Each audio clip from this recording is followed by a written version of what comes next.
all town meeting members please take your seats?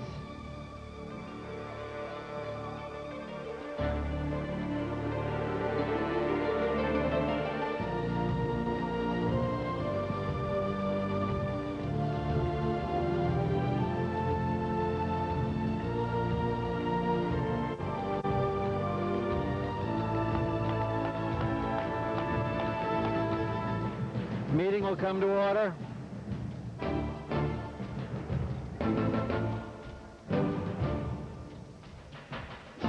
This meeting will open with an invocation by the Reverend Gilbert Finn, pastor of St. Elizabeth's Parish, which happens to be my parish. Father Finn.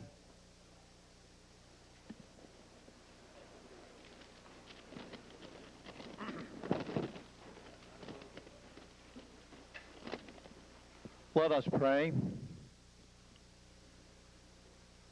Almighty God, as we gather this evening, we thank you and we ask for your blessing. We thank you for this pleasant place which you have made for us. We thank you for the people who give of their time and energy in the interest of our community. We pray for those who represent and speak for the Milton citizens. May they carry out their charge with candor and integrity. We ask you to send forth on all the town officials and town meeting members the gifts of your Spirit, gifts of wisdom, understanding, courage. Enable them to identify and address effectively the issues that most affect our town. May courtesy and respect be the order of all meetings. May every meeting be seen as a graced moment, a moment of opportunity. May there be openness to the expressions and opinions of others. And Lord, above all, may we understand that without you we can do nothing of great consequence. Prosper our efforts to make Milton an even more pleasant place for all of our residents. We ask this in your name, Lord, you living and reigning forever and ever. Amen. Thanks, Rick. That was great. Thank you so much. Good. Stay, don't sit down. Come on, now you know better. Mr. Mullen will now swear everyone in. Mr. Mullen. Think I need that? Please raise your right hands and repeat after me. I solemnly swear to uphold the bylaws of the town of Milton, the general laws of the Massachusetts, and to uphold the Constitution of the United States of America. So help me God. Thank you. Thank you, Mr. Mullen. You may now be seated.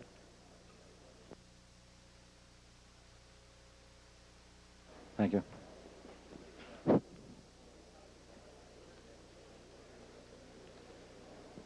I have been advised by the town clerk that more than a majority of town meeting members are in attendance. I hereby declare that a quorum is present for the transaction of business. For proceeding to the business of the meeting, however, there are certain preliminary matters that I want to take up in terms of some of the basic rules, which, unless there is any objection, will be the rules of the meeting. First, as you know, town meeting members are required to check in with the town clerk. You sign in. And you are seated in the lower part of the auditorium. Town citizens and others who are not town meeting members are required to be seated in the upper part of the auditorium. Now that is helpful, and I expect you to follow that. If you're here, please sit where the town meeting members sit. Any town meeting member wishing to speak to any article or pending related matter must first go to the nearest microphone, and upon being recognized by the moderator, will identify himself or herself by giving his or her name and precinct. If you have not been recognized by the moderator, you are not permitted to speak to the meeting. On occasions, members will informally alert the moderator that they desire to be recognized to speak on a certain article. While your moderator will attempt to remember who desires to be recognized in any article, please be advised that the only way in which a member can be sure to be recognized is to go to a microphone and wait to be recognized. Your moderator will from time to time simply forget to recognize someone who has informed him that they want to speak. Third, by long-standing tradition, while any other voter of the town who is not a town meeting member may not vote, he or she may be recognized to address town meeting, providing that the voter in advance has obtained permission from the moderator. 3 such persons have requested permission, and I have given them permission. And in case you've forgotten, I do this on a night-by-night basis. If you've asked for permission in advance before the evening's meeting, I will usually grant that permission. So it's not done during the meeting. And that's part of the tradition of town meeting. Fourth, any person who is employed as an attorney by another person interested in any matter under discussion shall disclose the fact of his or her employment before speaking thereon. Fifth, with reference to each article in the warrant, the recommendation of the warrant committee shall ordinarily be considered to have been presented in the form of a motion by the chairperson, which has been seconded by the secretary or other member of the warrant committee who is a town meeting member. Unless the moderator otherwise expressly states at the time the question to be voted on under each article will usually be whether or not to accept the recommendation of the warrant committee. In the event the warrant committee recommends a no vote on an article, the question would be presented as a vote on a motion made and seconded to approve the article, i.e. members will be voting yes if they favor the article and no if they oppose the article as recommended by the warrant committee. When it is announced by the moderator that the town meeting will proceed to a vote, debate will be closed and the pending question will be put to the town meeting. Upon a question being put to the town meeting, the moderator will first determine by voice vote the sense of the meeting. If the moderator is unable to decide by the sound of the voices, or if his announcement of the vote is doubted by 7 town meeting members standing in their places, the moderator shall then proceed to have a standing vote on the question. If the vote is further doubted by 25 town meeting members standing in their places, then there will be a roll call of the meeting with the town clerk calling the name of each town meeting member in alphabetical order, and each town meeting member, upon his or her name being called, shall rise in place and answer yes or no. No vote shall be reconsidered at the same meeting, except upon a motion made within 1 hour of the adoption of such vote, unless by 2/3 vote, provided that the time which elapses during any adjournment of the meeting shall be excluded in computing the hour since the adoption of the vote.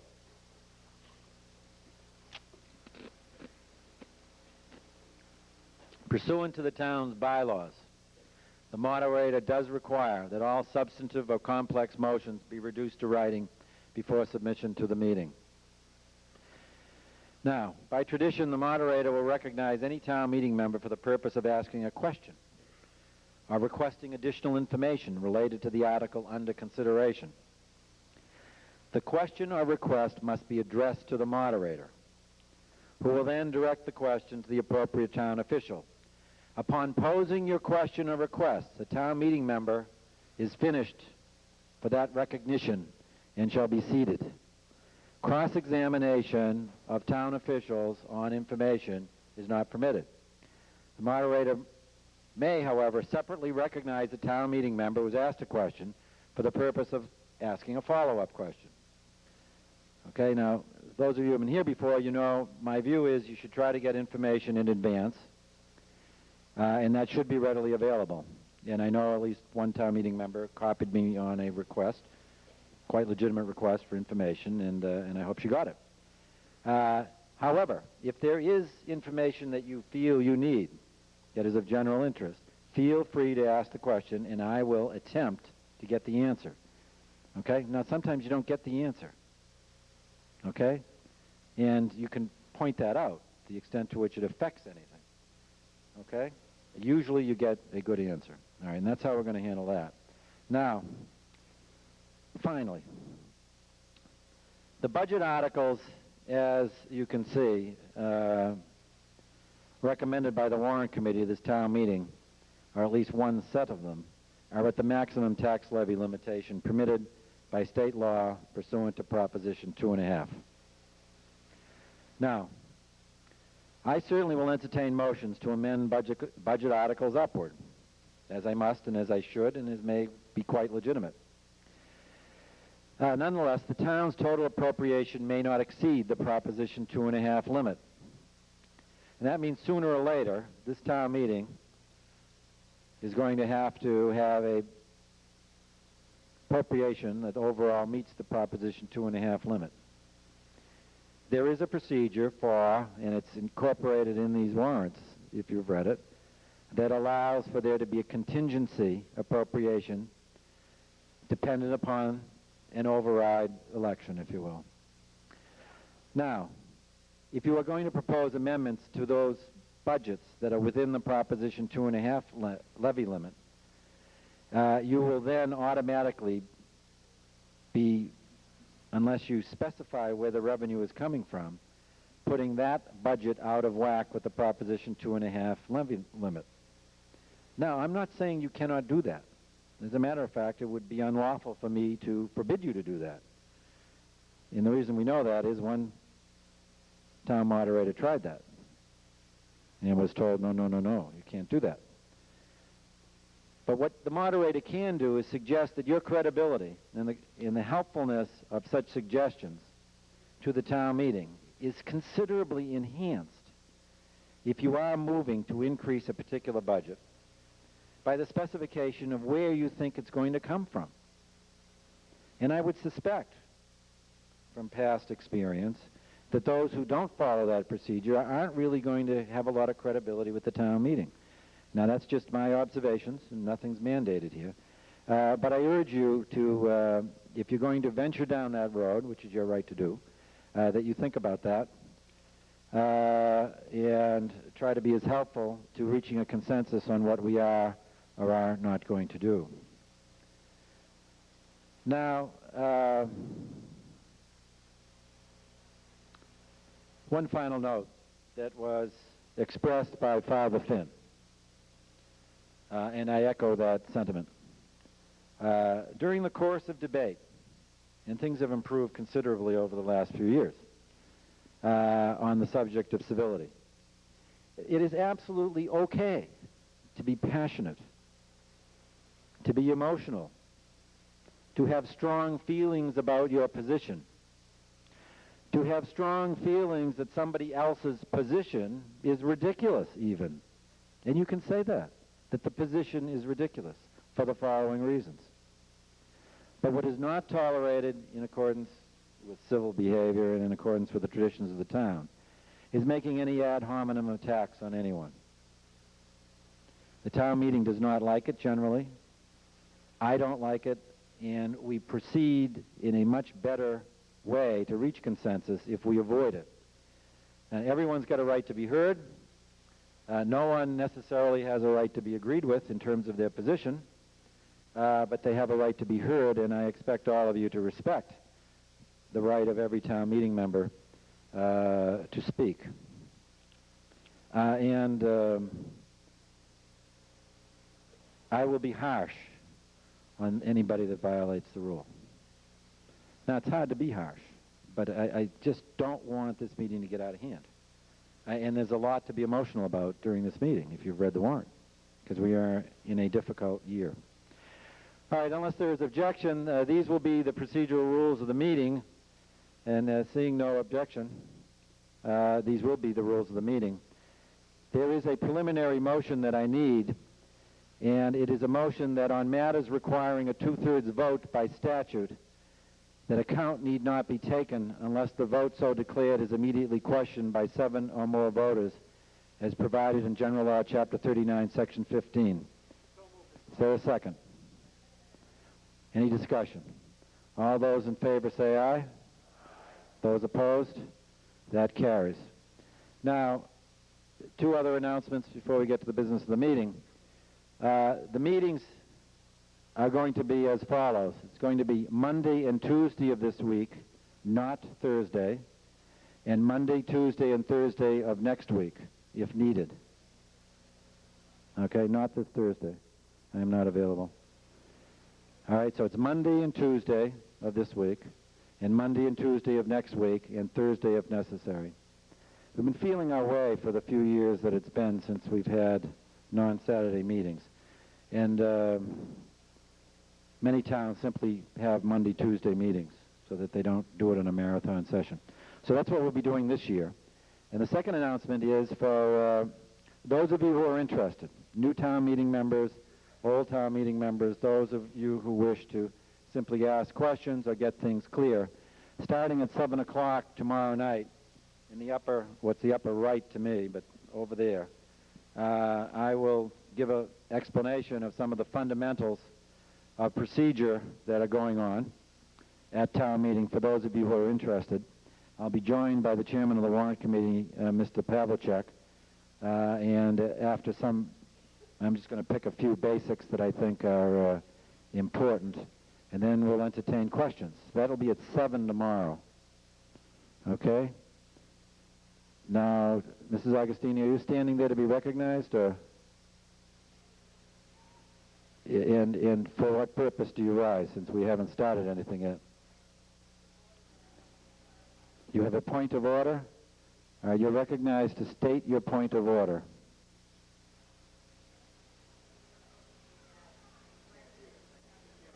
Is that mic on?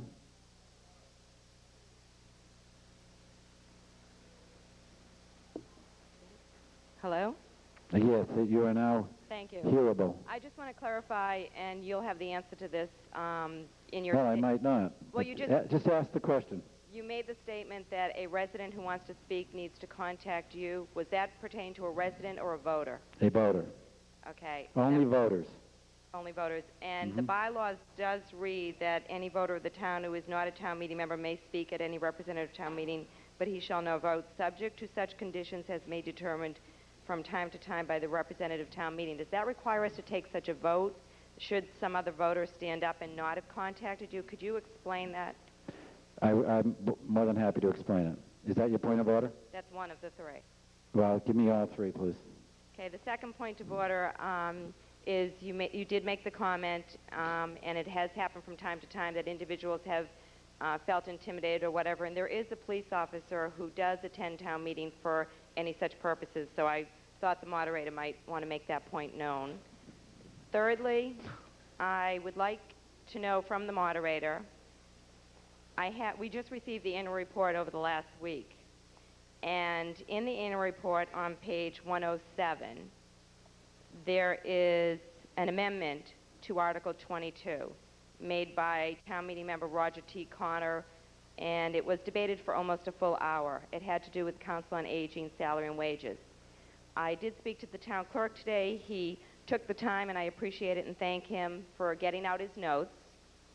And my question has to do with how do we make a correction in the minutes of a town meeting. I have reviewed the tapes, and I have written down exactly what the discussion was and what you, Mr. Moderator, spoke as the language of the amendment. And yet, when I look at the warrant this year, Article 28, Council on Aging budget, what we voted is not in fact listed in that article. So my question is, you know, this is a democracy. We come here and we spend endless hours debating the issues, and we do believe that what we debate follows through over the next 12 months. So I'd really appreciate your guidance in explaining how we make that correction, beginning with the minutes and then with the warrant. What is the error to which you are speaking? You say there's an error in the annual report? Yes, of the meeting? the report states that the $7,800 will be added to the wages and line item. After lengthy discussion, and I believe it was mentioned at least 11 times by both Roger Connor, Marianne Sullivan, yourself, the moderator mentioned it a couple of times, the chairman of the Board of Selectmen said that the board voted, I know I mentioned it, the Council on Aging, Article 22 was, and these are your words, to add a separate line item entitled Outreach Worker for a sum of $7,800, which would bring the Council on Aging budget up to a set number, and that the appropriation for the outreach worker is to be funded by a gift to be received for that purpose. And I do understand why this could have been confused in the minutes, because at one point, Mr. Mullins on the tape saying, I need to know what we're voting here. So it was a very confusing time. But it's very important that the entire gist of the debate had to do with making sure this was a separate line My item. question only is, I'm looking at page 107. Where is the error? At the top of the page. All right, what should it say? What is an error? On the top of the page, it says 7,800 to Council on Aging salaries and wages line item. That's not where it was put. Down below where you see Council Wait a on minute, Aging. it says the town voted to appropriate $7,800 to Council on Aging salaries and wages for an outreach worker, and that said appropriation is to be funded by a gift received for that purpose. Is that vote incorrect? Is that what you're saying? Yes, it is, because down And how below, is it incorrect? down below under Section 3 where you see Council on Aging, Right. the language used throughout the entire one-hour debate by everyone, including yourself, had a separate line item, outreach worker. And you don't have to answer it tonight if you want copies of everything I No, have. I don't want copies of anything. I just don't understand what the error is. It would be a separate line item Do you perceive it stating as an- outreach worker. Okay, what I suggest is that if this is reported wrong, okay, that this is what I'm recommending that you do, that you discuss it with the clerk who's in charge of making sure this is right. The clerk has informed me that he does not perceive it as an error, and that's all that I think is within my power to do. Well, going forward, then, my next question is, we've got a warrant that does not separately list the line item. And that's why I'm asking, before we get to Article 28 in this year's warrant, who will take the time to review the tape that I have taken the time to make to see the language that was voted on? Well, I don't think anyone has to, since you have. When you get to Article 28, I think you should speak to that and move that it be separately stated as a line item would be the proper way to proceed, Mrs. Agostino. Okay, and going back to the other question, how do we amend the minutes? Do we make such a motion now? How do we amend what minutes? The minutes in here. You mean page 107? Mm-hmm.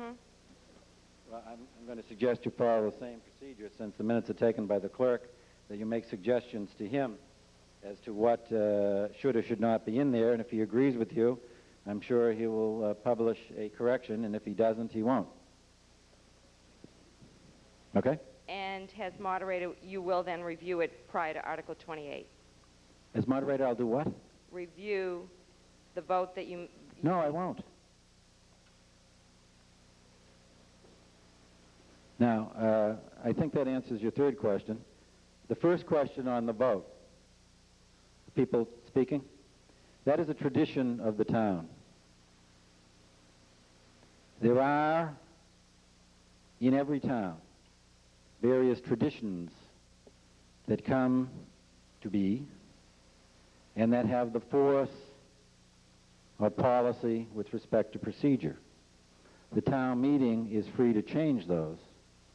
I have simply, with respect to that opening remark and how I have enforced it over the years, echoed what Mr. Winchester did for a decade before me and what Mr. Lamoury did for 2 decades before him. Now, there is good sense to that particular tradition. If you want to have some modicum of control over a representative town meeting. Because you can envision that 200 citizens who have a particular bone to pick could all just show up and say, well, we have the right to be heard. And they could totally disrupt the business of the representative town meeting.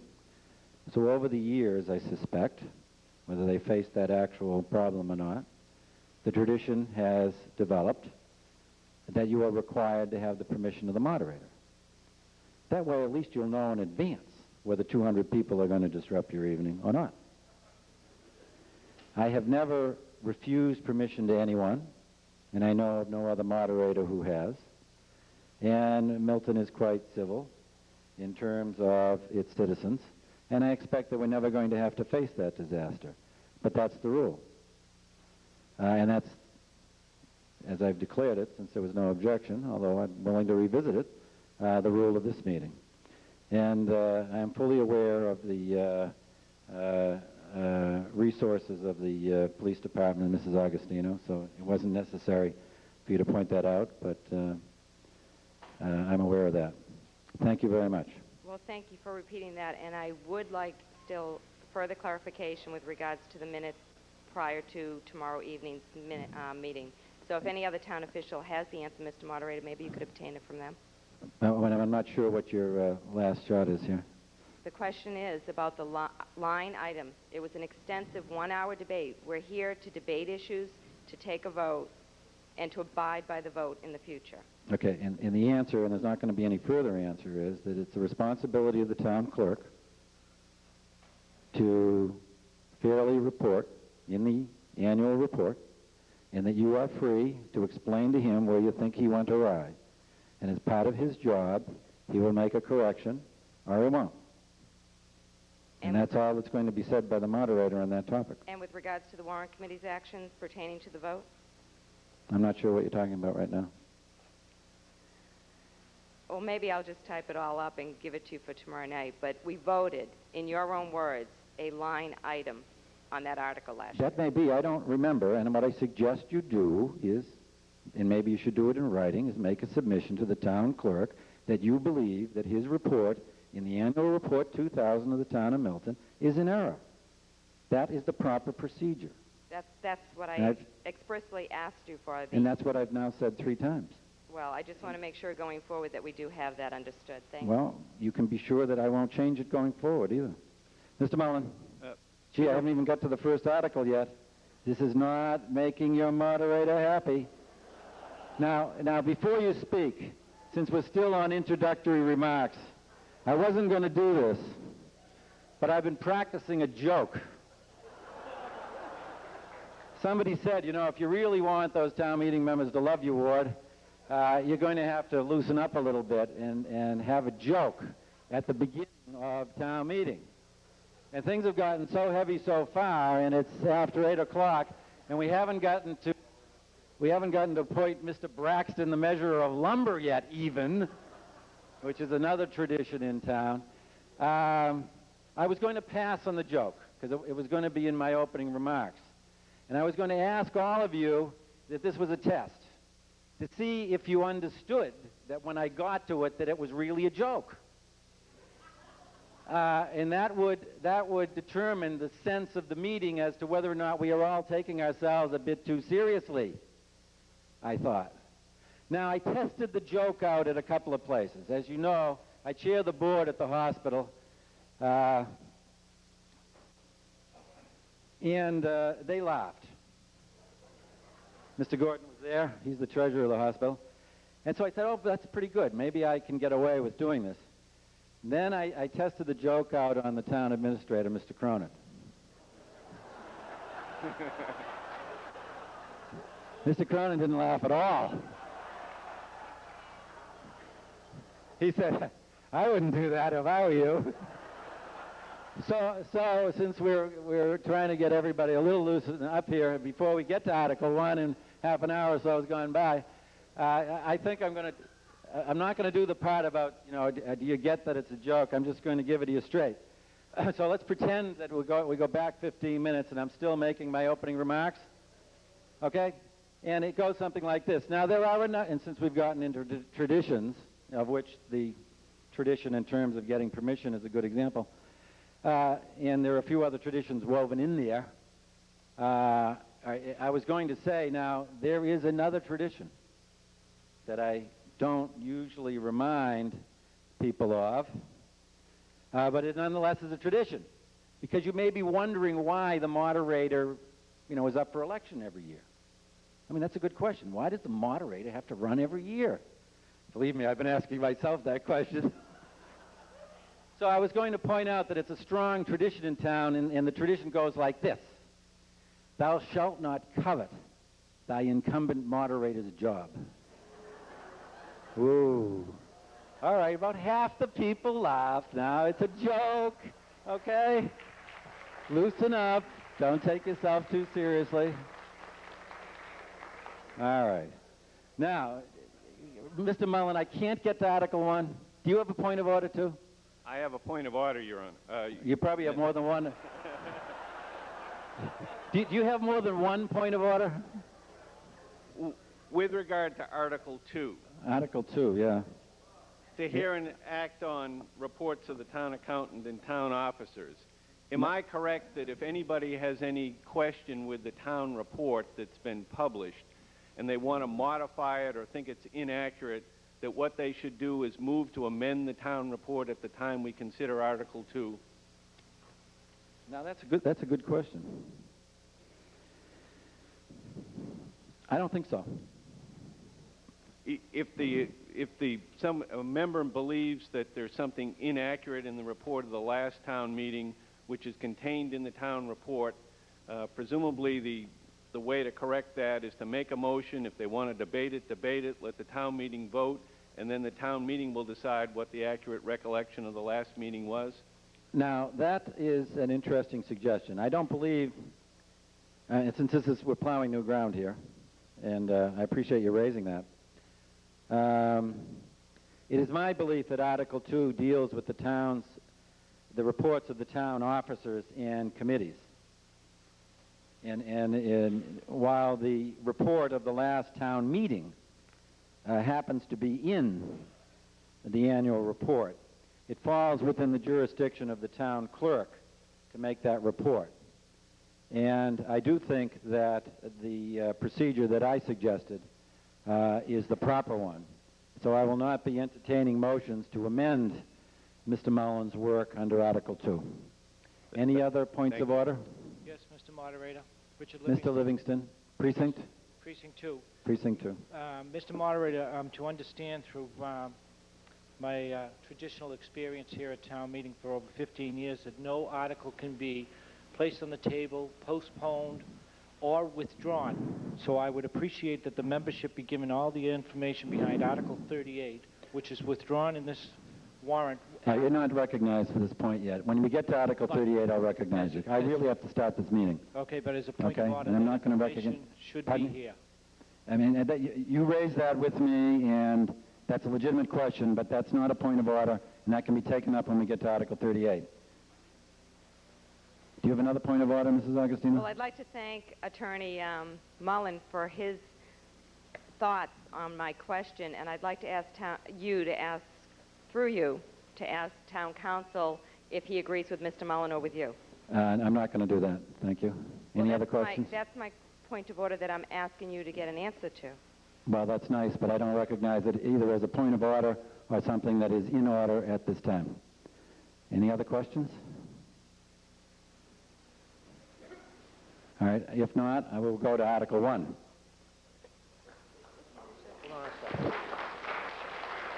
Under Article 1, it is to choose all such town officers as are not required to be chosen by ballot.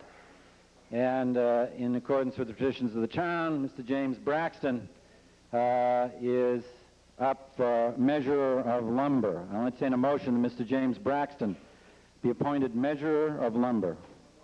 Is there a second? Okay. In tomorrow night's session, you can ask what that's all about. All those in favor say aye. Aye. Those opposed? Mr. Braxton is, once again, the measurer of lumber. Under Article 2 is to hear and act upon the report of the town accountant and other town offices and committees. As you may remember, we need a vote to approve the report of the town accountant, which appears at pages 316 to 363 in the annual report. I'll entertain a motion that the town accountant's report be approved. I have a point of order on that article. You're recognized for a point of order. I'd like to defer a vote on this until such time as the town clerk and I are able to review the issue. Excuse, you'd like to do what? I'd like to postpone voting on this article at this time. Is there a second? Isn't that what you're supposed to ask? You're moving and seconding that we postpone Article 2? Until such time as the town clerk, myself, can review the issue. No, I'm not going to entertain that as a legitimate motion. And what is on the floor is a motion to approve the town accountant's report. Has that been moved, by the way? Is there a second? All those, and is there any discussion? All those in favor of approving the town accountant's report, say aye. Aye. Those opposed, the town accountant's report. Okay, some people are not approving the town accountant's report, but the majority are, so the town accountant's report is approved. Article 3 is to see if the town will vote to authorize the town treasurer, with the approval of the Board of Selectmen, to borrow money from time to time in anticipation of the revenue of the fiscal year beginning July 1, 2001, in accordance with the provisions of General Laws, Chapter 44, Section 4, and to issue a note or notes therefore, payable within 1 year, and to renew any note or notes as may be given for a period of less than 1 year, in accordance with the provisions of General Laws, Chapter 44, Section 17. The recommendation of the Warrant Committee is that the town treasurer, with the approval of the Board of Selectmen, be and hereby is authorized to borrow money from time to time in anticipation of revenue of the fiscal year beginning July 1, 2001, in accordance with the provisions of General Laws, Chapter 44, Section 4, and to issue a note or notes, therefore payable within 1 year, and to renew any note or notes as may be given for a period of less than 1 year in accordance with the provisions of General Laws, Chapter 44, Section 17. Does anyone wish to speak to the recommendation of the Warrant Committee under Article 3? All those in favor of the recommendation of the Warrant Committee say aye. Those opposed? The recommendation of the Warrant Committee is carried. Article 4 is to see if the town will vote to authorize the collector of taxes to use all means of collecting taxes which a town treasurer, when appointed collector, may use.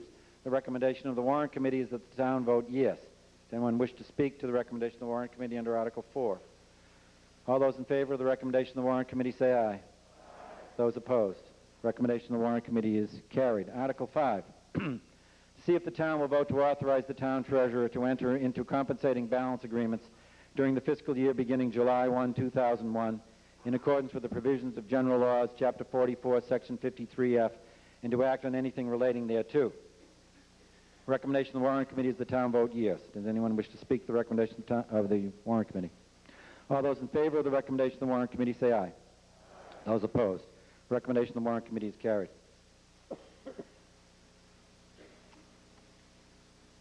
Article 6. See if the town will vote to authorize the selectmen to employ counsel to represent the town at hearings before committees of the General Court. Recommended by the Warrant Committee that the town vote yes. Does anyone wish to speak to the recommendation of the Warrant Committee? All those in favor of the recommendation of the Warrant Committee say aye. Those opposed? Recommendation of the Warrant Committee is carried under Article 6. Article 7.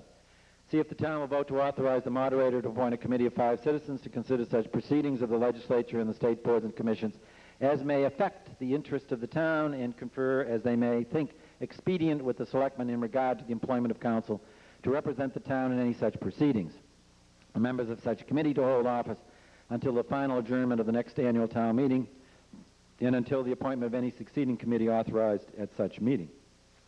Recommendation of the Warrant Committee is the town vote yes. Anyone wish to speak to the recommendation of the Warrant Committee? All those in favor of the recommendation of the Warrant Committee say aye.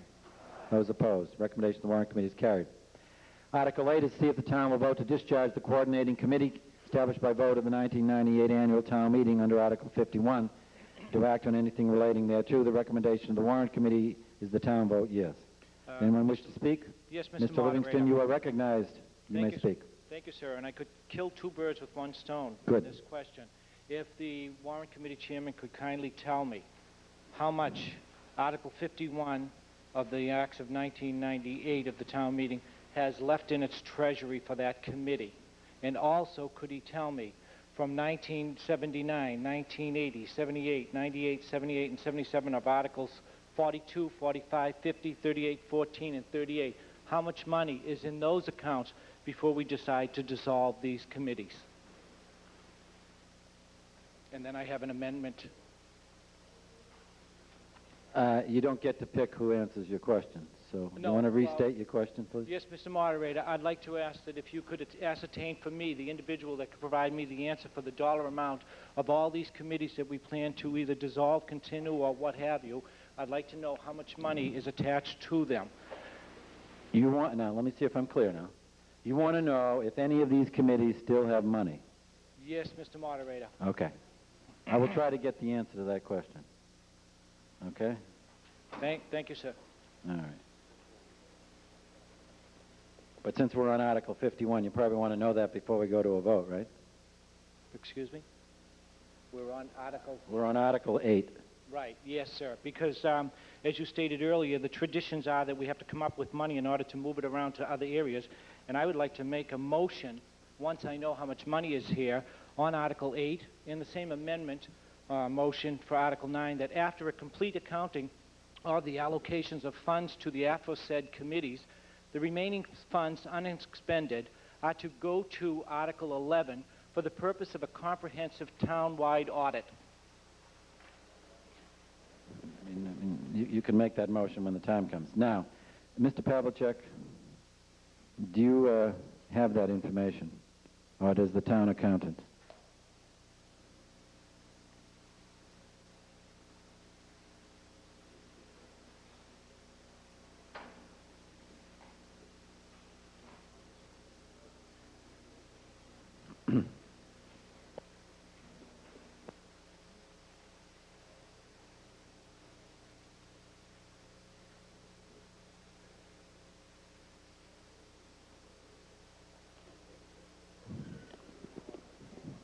With respect to Article 51, there was no appropriation.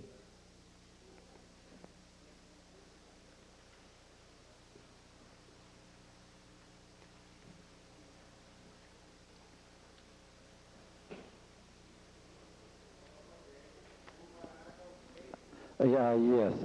While they're looking up the various committees under Article 9, there was no appropriation, Mr. Livingston, okay? So I'm going to go to a vote on that unless you wish to be further heard on Article 8. No, sir. Okay. Recommendation is the town vote yes to discharge the coordinating committee. Does anyone else wish to speak to Article 8? All those in favor of the recommendation of the warrant committee say aye. Those opposed? All right, recommendation of the warrant committee, there's one no, is carried. All right, now, on Article 9, there's going to be a revised recommendation of the warrant committee. Mr. Pavlicek is recognized for that purpose, and town officials are trying to figure out if there are unexpended funds under any of these committees. All right, now listen up, since I'm the one that sponsored this article. Changes. There is one change in this article, and I will read it, but the gist of the change is the Permanent Insurance Committee, which was extended in our original recommendation, is listed with the committees to be discharged in the revised recommendation. So the recommendation is that the town vote to discharge the Community Center Study Committee established by the 1998 annual town meeting under Article 36. The East Milton Environs Committee, established by the vote of the 1979 annual town meeting under Article 42, and the Permanent Insurance Committee, established by the 1958 annual town meeting under the vote of under Article 45, and further to extend the term of the Audit Committee, established by the vote of the 1978 annual town meeting under Article 14, the Data Processing Committee, established by the vote of the 1978 annual town meeting under Article 50, and the Recreational Facility Committee, established by a vote of the 1977 annual town meeting under Article 38, subject to the following conditions. 1, the terms of the present members of these committees extended by this vote shall expire on June 30th, 2001, and 2, beginning July 1st, 2001, the initial term of the 5 members, each of the Audit Committee, the Data Processing Study Committee, and the Recreational Facility Committee shall be 1 year for 2 members, 2 years for 2 members, and 3 years for 1 member, and the vacancies arising in each subsequent year shall be filled by an appointment of or reappointment for a 3-year term. So in the last line, of is or. Thank you. All right, does everybody understand basically what happened? The recommendation of the warrant committee is also to discharge the Permanent Insurance Committee. So that'll move to the beginning of the article, and after it says East Milton Environs Committee, it will also say the Permanent Insurance Committee. Okay? Mr. Morash. Mr. Moderator, Steve Morash, Precinct 2. There's a phrase here that really always gets my attention, the Data Processing Study Committee. Having been a former MIS director in a previous life, this is a term that goes back to the 70s. Would it be possible to have the Warrant Committee change the name of this committee to the Information Technology Committee, seeing as no one does data processing anymore?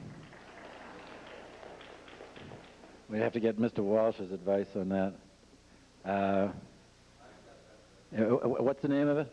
The Information Technology Committee. Information Technology Committee?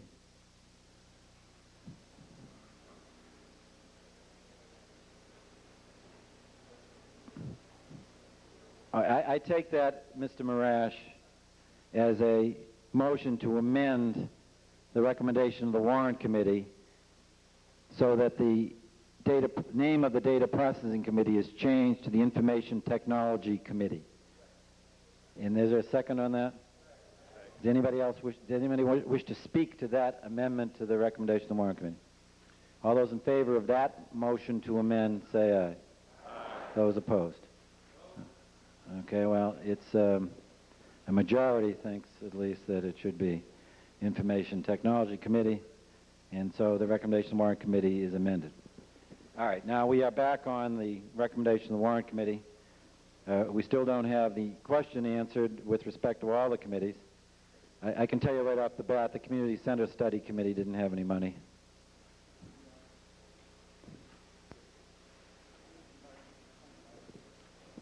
The East Milton has no remaining funds, although it once did. All right, hang on. So I've done Community Center, East Milton. Mr. Walsh, do you have any money? Where's Mr. Walsh? No money in the data processing, now called the Information Technology Committee. Mr. Giuliano, you're recognized.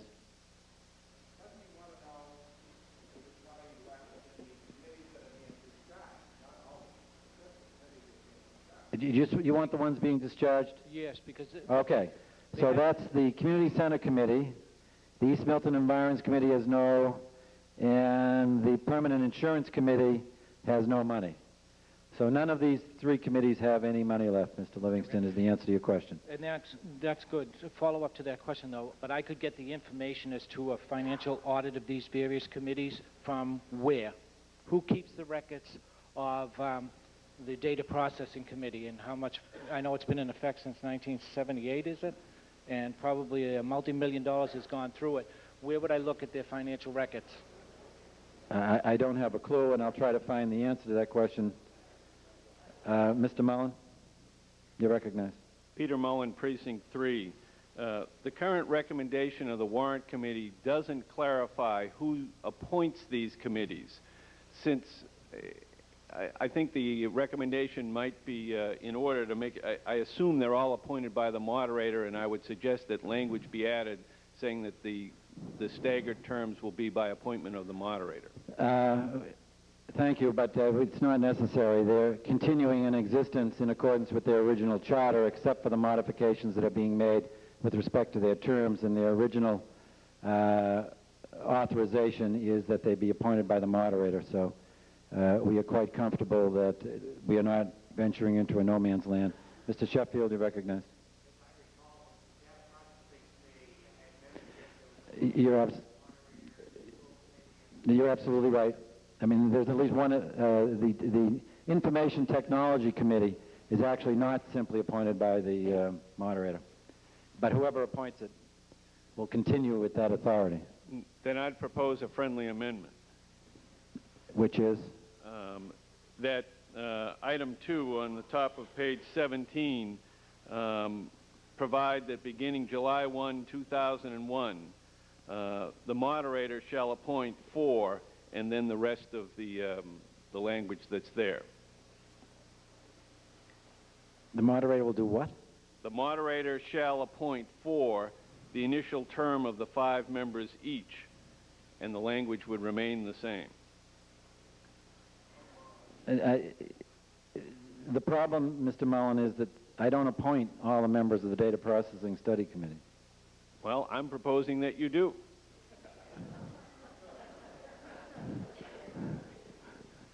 I don't know whether that's friendly or not, Mr. Mullen. All right. This is, and your motion, I don't understand it. Exactly what will the words be? Beginning July 1, 2001. Insert the words, the moderator shall appoint 4, F-O-R. The moderator shall appoint 4 the initial term of the 5 members? Yes. All right. Is that motion seconded? All right. Does anyone wish to speak to that motion? Mr. Moderator, Mr. Winchester.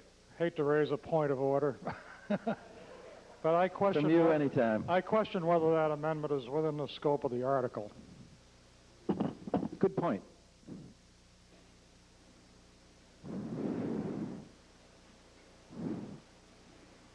And you wouldn't have raised it if you didn't think it was out. Don't think I missed that. It is for me to rule. And I don't think there's really fair notice if we're going to change who gets to appoint, and that would be a change for the Data Processing Committee. It wouldn't be a change for any of the others. So I'm going to rule that out of order and not vote on that. All right, now, boy, this will teach the moderator to submit an article. Yes, ma'am. Hi, I'm Martha Kemp, Precinct 7. Yes, ma'am. I was not a town meeting member in 1979 when that committee was formed, the East Milton Environs Committee. Right. And Precinct 7 is in East Milton. Yes. And I was wondering if you could tell me what the mission of the committee was, and after that, what's the rationale for dissolving it before we vote on it? All right. Thank I mean, the rationale, as I sent this to the Warrant Committee, was for them to review whether or not these committees, there was sufficient reason to keep them in effect.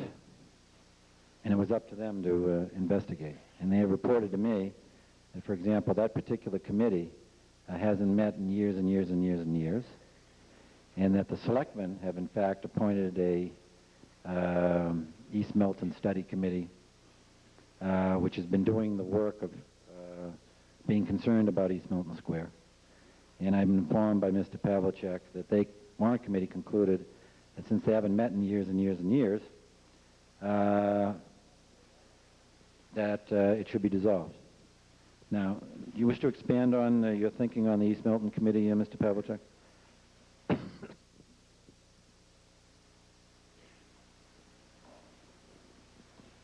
The only thing I would add is the East Milton Committee was one of those committees and unexpended article monies that was recovered at the end of the annual town meeting last year when we were reclaiming unspent funds from articles many, many years in the past. And so about $2,400 was still sitting in that account and was reclaimed last year. Therefore, our deliberation was, since it hasn't met, it has no money to meet with if it wanted to meet, and there's another committee more or less doing its job, we didn't see why not to disestablish it. Mr. Mullen, you recognize? Peter Mullen, Precinct 3. I accept the ruling of the chair that my prior amendment was beyond the scope of the article. I'd raise the question, though, that with regard to trying to create staggered terms, if there's multiple appointing authorities without specific language in the recommendation as to who's going to appoint when, it seems to me we've got a problem with vagueness and with which members are going to be for which terms. And it seems to me that that should be addressed. Well, I think the appointing authorities can work that out, and I'm not uncomfortable with it. And I don't agree that we have a vagueness problem as a matter of law. Mr. Livingston? Yes, Mr. Moderator, I got that figure of $2,400 for the East Milton Environs, but I haven't gotten the other figures for the other committees we're talking about discharging. You've gotten, for all of the committees that are being discharged, there are no unexpended funds, was the answer to your question. So when did town meeting vote to, under sunshine law, these committees just don't evaporate unless the money is voted back into the general treasury. When did we vote to remove the money from all these committees? And some of them didn't have any money, Mr. Livingston. Right, I understand that, but this $2,400 under sunshine law doesn't disappear. Okay, is that your point? My point is, where are the funds for these committees? When did we vote to use all of this money from these committees that are being discharged? No, we're talking about one committee, not all these committees. We're discharging several committees that don't have any money today. That is right. And they And used two of them all never of did. the money. Pardon me? And they used the money. Okay, they depleted their assets. And only If they had assets, right. That's what I'm trying to find out. How much was how much was awarded to these committees when they Okay, were... I don't know, and I don't think we're going to be able to get, I don't think it's particularly relevant if it cannot be obtained quickly. Permanent Insurance Committee, for example, Mr. Livingston, never had any money, okay? The Community Center Study Committee never had any money. That's two of your three committees. Okay. Okay? These Milton Environments Committee at one point had some money, and their last 2,400, since they weren't meeting, last year I am informed that that was used as unappropriated funds by the town. Okay? And the data processing, I mean, the Community Center Study Committee had no money? That is correct. Okay. Tim Lowney, Precinct 9. I'd like to call the question, please. Thank you. I think we're ready to move. All those in favor of the amended recommendation of the Warrant Committee, say aye. Those opposed? Recommendation of the Warrant Committee is passed. All right, now, see, my prediction was that things would only get serious when I got to Article 10. Shows how wrong I was, huh? Okay. Now, this is where the fun begins. Mr. Pavlicek is going to be recognized to give you a global overview of what's happening.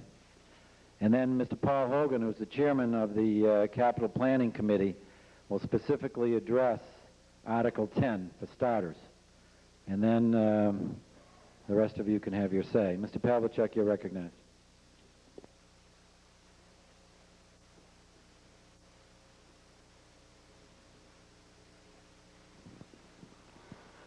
I'm not going to open with a joke.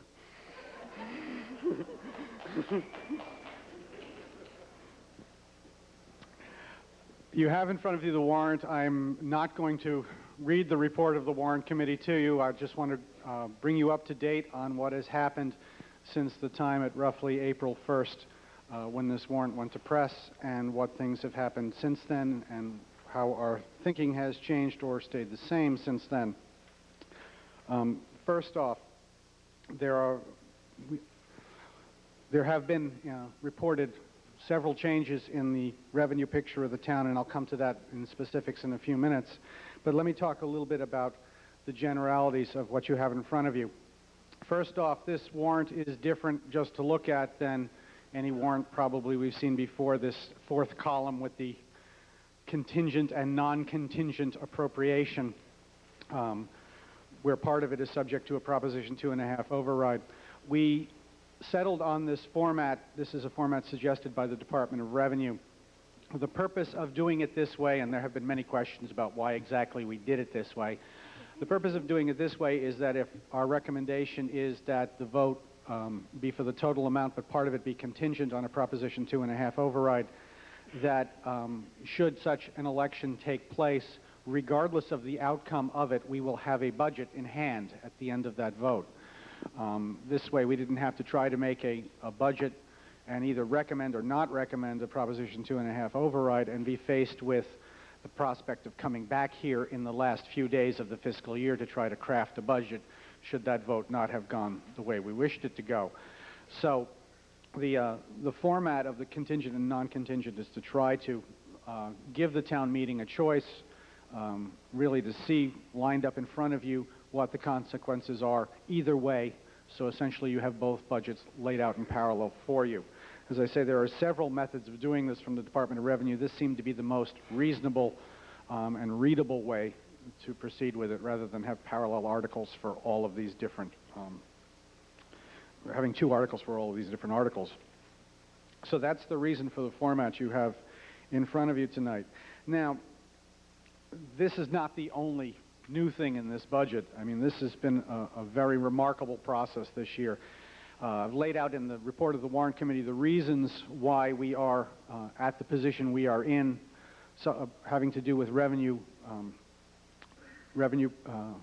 increases over the last few years, the litany of the history of Chapter 70 funding is well known to everyone, how it never really advantaged us in the first place, how it left out growth factors and so forth, and basically how we had been all collectively biding our time till this year when we hoped the revised Chapter 70 formula would set right all of the problems of the last several years. And so this warrant was crafted coming to that point in time where we could no longer put things off. Now, a couple of the underlying assumptions here. First off, and I'll return to this in a couple minutes, but it's important to understand, when we looked at revenue for this year, what we had in hand back when this warrant was written was the Governor's House 1 recommendation. And as you all know and have read in the paper every night, practically, a lot of things have happened in the legislature since the Governor's House 1 recommendation came out. The House Ways and Means recommendation is considerably different, and in a sharp break with tradition, is much lower for Milton than the Governor's House 1. So the actual numbers are the original House Ways and Means budget that came out is approximately $250,000 less state aid than the Governor's House 1 budget for Milton. When you take into account Chapter 70 and some other lines, it's a significant difference. This has made the process of getting up to town meeting that much more difficult. I was on the phone this afternoon at 5 o'clock to the floor of this House where various amendments are being debated to try to put some right to this. And we may hear from some of our representatives, the House is due to gavel to a close around 9 o'clock tonight, and they're coming back here at that point.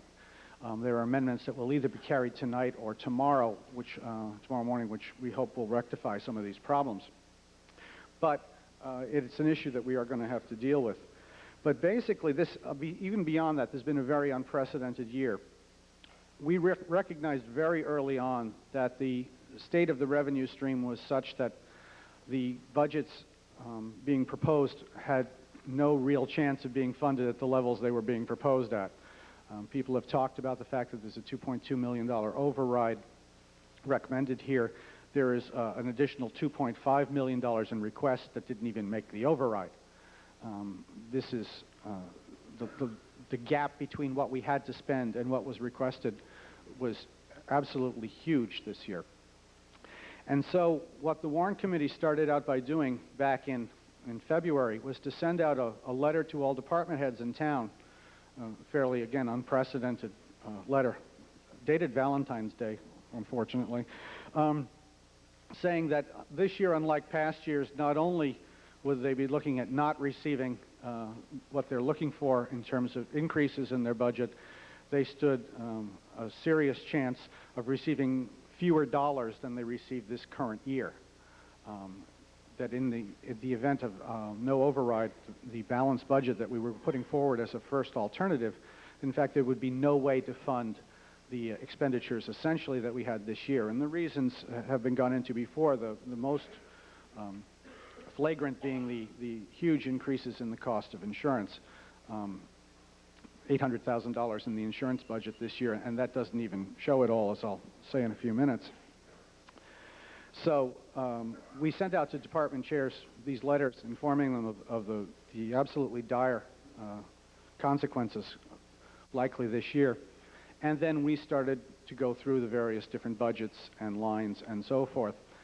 And we made our first series of cuts on Monday night at the beginning of March, I think it was the 7th, where we went through for several hours. And that's one of the groups of cuts, I think, that was picked up by some of the local papers. It was the first attempt at going through this. It didn't balance it, but it was to make some cuts. Those were reported to department heads at a meeting the following morning, Tuesday morning, over at the new Council on Aging building. I know because I was there.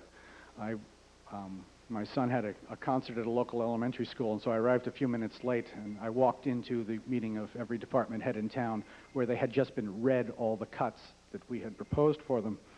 I kept my back to the wall. It was not a happy crowd, but after 2 hours, we really, I think, came to a bit of an understanding as to where we were and what the process was and what was happening with respect to the finances of the town. And from there, we have gone on to try to craft the document you have in front of you tonight. We've made various rounds of cuts. Department heads have come back in to see us. The selectmen have come back in to see us. We've modified them around a bit and tried to get them to a point where I won't say everyone is happy. I won't say anyone is happy. In fact, pretty much everyone is very unhappy about the level of service that's contained in the base budget here, in the non-contingent appropriation. Because as we said, it's truly an awful budget. I mean, there's no question about it. It just does not give this town what it wants or deserves in terms of operating abilities, but it is what the revenue allows us to buy. So to the extent that fairly well everyone in town is upset about it, we take it that there's some measure of fairness to it, as strange as that may seem. So in any case, we've been through this process to get you to what you see in front of you today.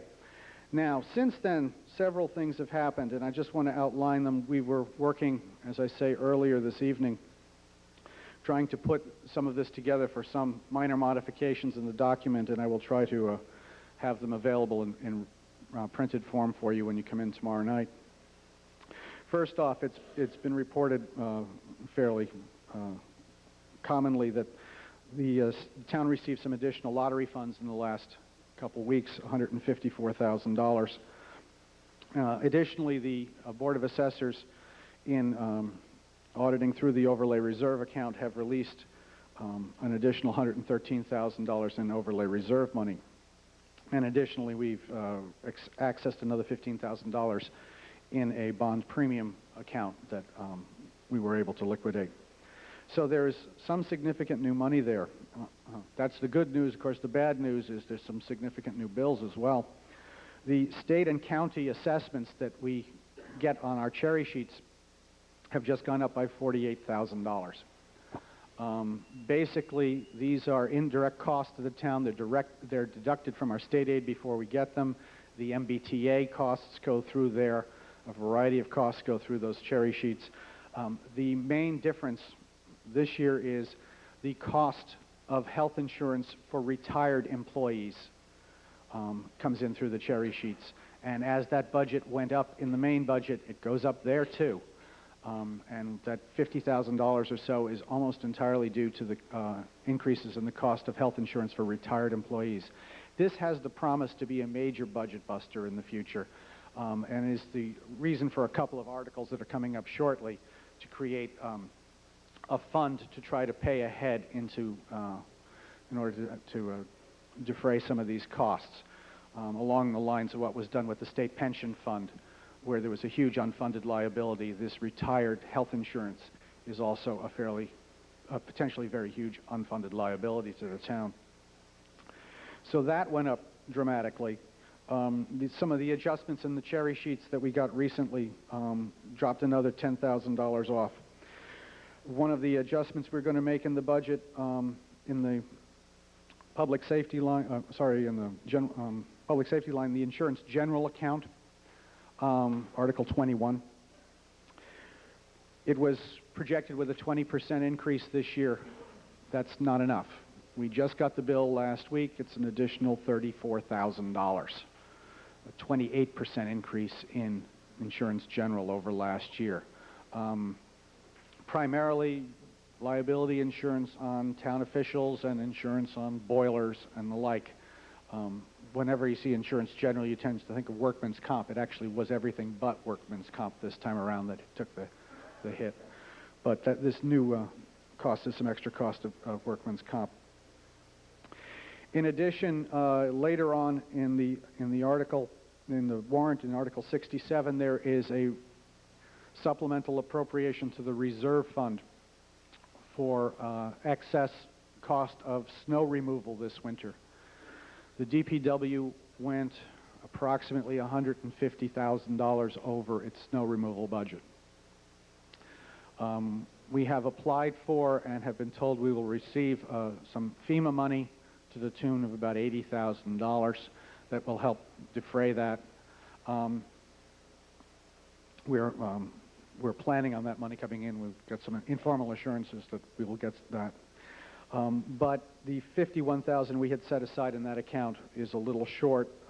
We're going to recommend when that comes up that it will be increased by about $17,000.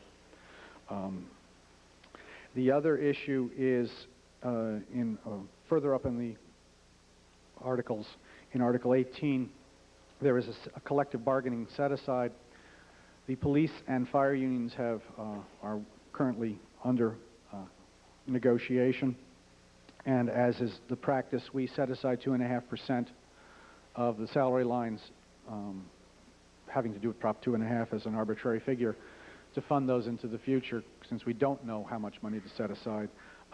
It has come to our attention these set-asides are insufficient. Again, under Article 18, the 114,000 that is set aside, in fact, needs to be 156,000. So there's another 41,000 there. Now, where this leaves us is the money I just mentioned. It comes roughly down to $120,000 between the overlay reserve and the additional lottery funds. One of the issues that we've had to deal with over the last couple weeks is this whole issue of where state funding is going for the town. We had built this budget originally on the Governor's House 1 budget. And then in consultation with the selectmen, we had looked over how the Governor's House 1 budget was formed. The Governor's House 1 budget took as a base this past year the base Chapter 70 appropriation that was contained in last year's governor's proposal. However, that's not the amount that was ultimately funded by the legislature. Last year, the legislature added $93,000 to the governor's proposal, but the formula this year essentially removed it first. So based on our conversations and knowing that the past history was that the legislature always goes higher than the Governor's House 1 budget, we felt that was a likely restoration. And so, in fact, this budget is based on not the Governor's House 1 numbers, but in fact a figure $93,000 above that. So needless to say, when the House Ways and Means Committee came in 2 weeks ago with a budget that was $250,000 less than the Governor's House 1 budget, we were squirming, because that's a substantial amount of money now, about $350,000, that is all of a sudden not immediately obvious. Through working with our legislative delegation, we're more comfortable that much of the governor's original proposal will be restored. We are not so comfortable about that $93,000. And in fact, we are going to recommend that that amount be removed from the revenue estimates that are in this document, because it's not entirely clear we will make that kind of money. The governor's proposal plus $93,000, it's looking less and less likely. Since that's the case, what this leaves us with, in fact, is something more like $28,000. And we have we're going to make a couple of recommendations as to where to put it, and just to give you a heads up on what's coming, we're going to recommend an increase of $10,000 in the building department line in the non-contingent budget, the non-override budget. The building department has taken a very strong hit in this budget, and also it is one department that, one, makes back a lot of money through revenues, and two, has a lot of work on its hands coming up shortly with the $100 million school project. And so we felt it a priority, as the selectmen have and we'll speak to later, that some of the money has to be restored there, because the workload of that department is just going to be intense over the next few years. One other vote we've taken is in the Boards and Commissions article. The Historical Commission had essentially been wiped out in the Boards and Commissions article. They were a very small budget, only $1,500, but it was wiped out down to one membership dues, so they about $45, so they could join an organization but not do anything. We have voted to restore the $1,500 to them. Not that it will make a lot of difference in most things. But in any case, right now, of the money that's been discussed and put out as available, by our calculations, there really are about $16,000 available from those, the release of overlay reserve and the additional lottery funds. that really aren't just eaten up in various fixed costs like the rise in the assessments, and in our estimate that we are not comfortable with the level of state aid that we had originally forecast back in February when we were forecasting state aid. So those are the basic changes that we're going to recommend as they come up. That's the status of the budget as it is right now. I expect that all sorts of people will come up on every article here to say how vastly unfair their particular appropriation recommendation is, especially in the non-override budget, how that when, should an override fail and that budget be actually implemented, that they will be unable to function, crippled, decimated, every word you can hear, and I am not going to argue with them. The fact of the matter is those base appropriations for, frankly, any budget here are really insufficient. I mean, the base amount of money we have this year is insufficient to deal with the things we have. We've been lucky over the last few years to put patches in, to get some pothole money here, some assessor's overlay money there, some unspent articles that we have referred to earlier on, where we reclaimed money from this article and that article of past town meetings. But of course, every time you do that, that fixes it for 1 year. The next year, you have to plug that gap a second time, plus that year's gap, and the following year, you've got 2 years of gaps to plug, plus the current year's gap. And we've pulled that off for about 3 years in a row, trying to get us up to the point where the Chapter 70 formula is up for review. We can't really put it off any longer, not to mention there just are no other places to find cash that we would have to plug for 4 years' worth of growth this year. So we've essentially hit the wall on funding this year, and that's the reason, frankly, for this budget. The override budget, from our perspective, is one that essentially wipes the slate and brings us back to a start. We have to go forward and try to figure out how we are going to work on revenues. There are various issues in this warrant involving the Central Avenue and Milton Village developments and so forth. Those have potential to increase the tax rolls of the town, but even if the Milton Village proposal comes in and generates $700,000 in new growth 1 year, that's 1 year. It goes on the tax base, but then what happens with when the following year your revenue growth doesn't keep up with the cost of maintaining things? So we can do patches in here. We're in a very difficult situation with respect to Proposition 2.5 as a town, as we all know, that there's just so limited commercial space in this town and some very limited open space, period. We're 94% built out. That new growth, which is the lifeblood of Prop 2.5, is really very much unavailable to us. So we are in the very unfortunate position of depending on others, notably the legislature, to try to help us with these formulas. Everyone would rather we could be self-sufficient and do it ourselves through growth and so forth. That's the obvious way for a community to function. You hate to put your future in the hands of an outside body, however well-meaning it is, or however well represented we are in it. But when you take it out of your hands, it's an obvious problem. But that's the situation we're in. We're working hard with the legislative delegation, who's worked very hard for us in the past, to try to make some corrections in this Chapter 70 formula so that going forward, who knows what the next couple months of debates in the legislature will do, but going forward, we hope to make some progress on this.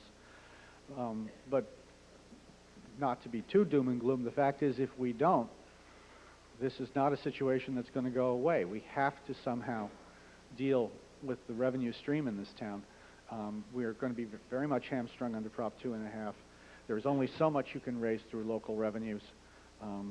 Granted, we will have some, we do have a certain amount of building going on and renovations and so forth that has been good to our local revenues, but there's only so much you can do there. We are really going to have to work hard to get state funding formulas more equitable to Milton. And as I say, we've worked very hard with the delegation. There are things in the works which, if they were able to be pulled off, would be very good for us, and we'll see how it works. You know, we will all work our hardest to try to get there. But in the meantime, we can't, in good conscience, put this off any further. The budget that is in front of you because we can't find a way to delay this pill any longer. It's the proverbial bitter pill, but it has to be faced sometime, and there is no putting off facing it any further than today or tomorrow and next week and however many nights this takes us. But that is the situation from the view up here. As I say, we will get you some written adjustments to the various articles. There are only a couple, really, but I'll give you a list of the various adjustments to revenue and so forth before tomorrow night's meeting, so you'll have something to look at, more tangible in hand. I'm not going to stand up here and read off the changes in that front cover that would be reflected if we did all these things, because frankly we haven't done them all yet, and it's going to be too hard to follow through. I am, though, however, going to correct a couple of typographical errors and the like that do appear in the warrant to get them out of the way now. The most notable, and this is why we have a town council, is that in all the references to the override articles, there is a reference to Chapter 59, Section 21C, which governs Proposition 2.5 override. The C should be capitalized. In Articles 21, 40, 42, 46, 48, 24, 28, and 30, the C should be capitalized. If you'd like, I will walk through those slowly, but everywhere you see a reference to that section. Excuse me, Mr. Pavlicek. You got to do it slowly because Mr. Mullen. Nobody else has to write these down, but Mr. Absolutely not. Articles 21. I will give them in order. How's this? 21, 24, 28, 30, 40, 42, 46, and 48.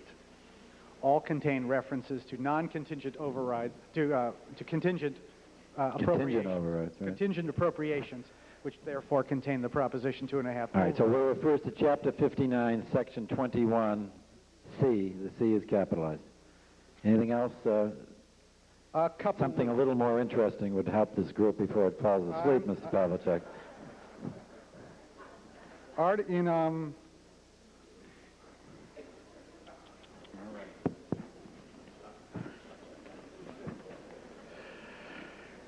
They're not more interesting, Mr. Moderator.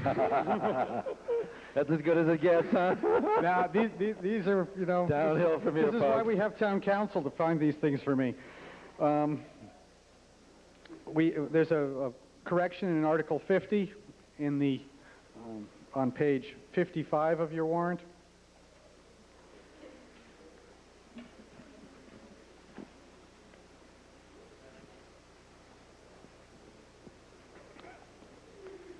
And again, it's equally fascinating.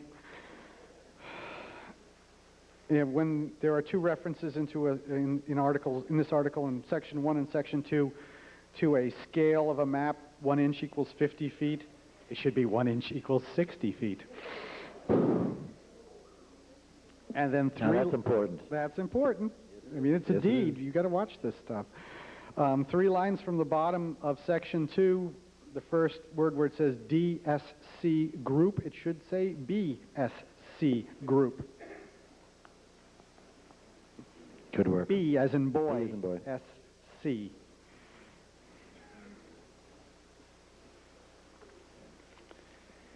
And what would be a correction without a zoning bylaw correction? We only have to go to Article 57, which wins the award again as the longest article in the warrant. The zoning bylaw revision for Lower Mills land on page 58. And following and following and following. We drove the printers crazy with this one because we kept faxing down changes, but every time we faxed down changes, like Murphy's Law, 6 more appeared. On top of page 59 under uses, in A, here's an easy one. In the second line, in conjunction is 2 words. Further down the page, 3 buildings paragraph A. This is important because this one is an incorrect reference. Three lines from the bottom where it says hereafter provided in this paragraph and paragraphs 4, 6, and 7. The references are wrong. Again, that in section 3 on buildings, the paragraph labeled A, 3 lines from the bottom, hereafter provided in this paragraph and paragraphs 4, 6, and 7. No 3.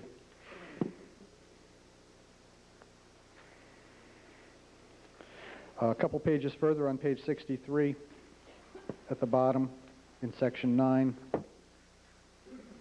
there are 5 references on this page and 2 on the next to the board, and they should all say the planning board, just in case you were wondering which board.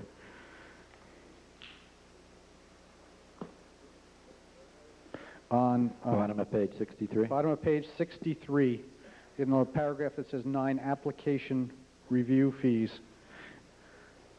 there are 5 references to the board, and everywhere where it says the board, it should say the planning board.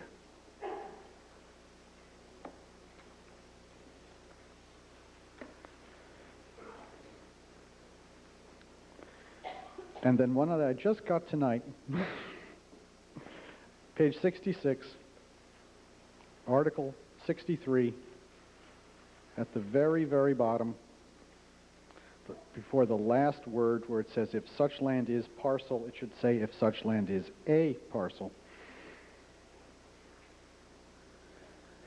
Bottom of page 66, final word, parcel, should have the word a before it.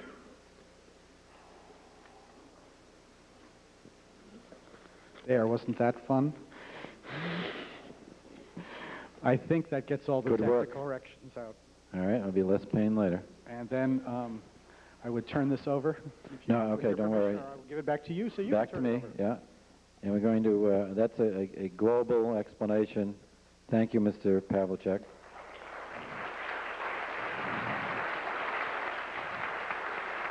Now, I am going to, when I move to Article 10, I'm going to recognize Paul Hogan, Chair of the Capital Planning Committee first. But before doing so, on a point of really personal privilege, I'm going to recognize the Chair of the Board of Selectmen, Mr. McCarthy. You recognize Mr. McCarthy. Thank you, Mr. Moderator. Fellow town meeting members, ladies and gentlemen, I'd like to recognize a man who just left the Board of Selectmen, where he served 6 years with great distinction. Those 6 years culminated 18 years of continuous service to the town of Milton, service which included tenure as member and chairman of the school committee and member and chairman of the Milton Warrant Committee. Ladies and gentlemen, would you join me in expressing the thanks of a grateful town to Richard B. Neely?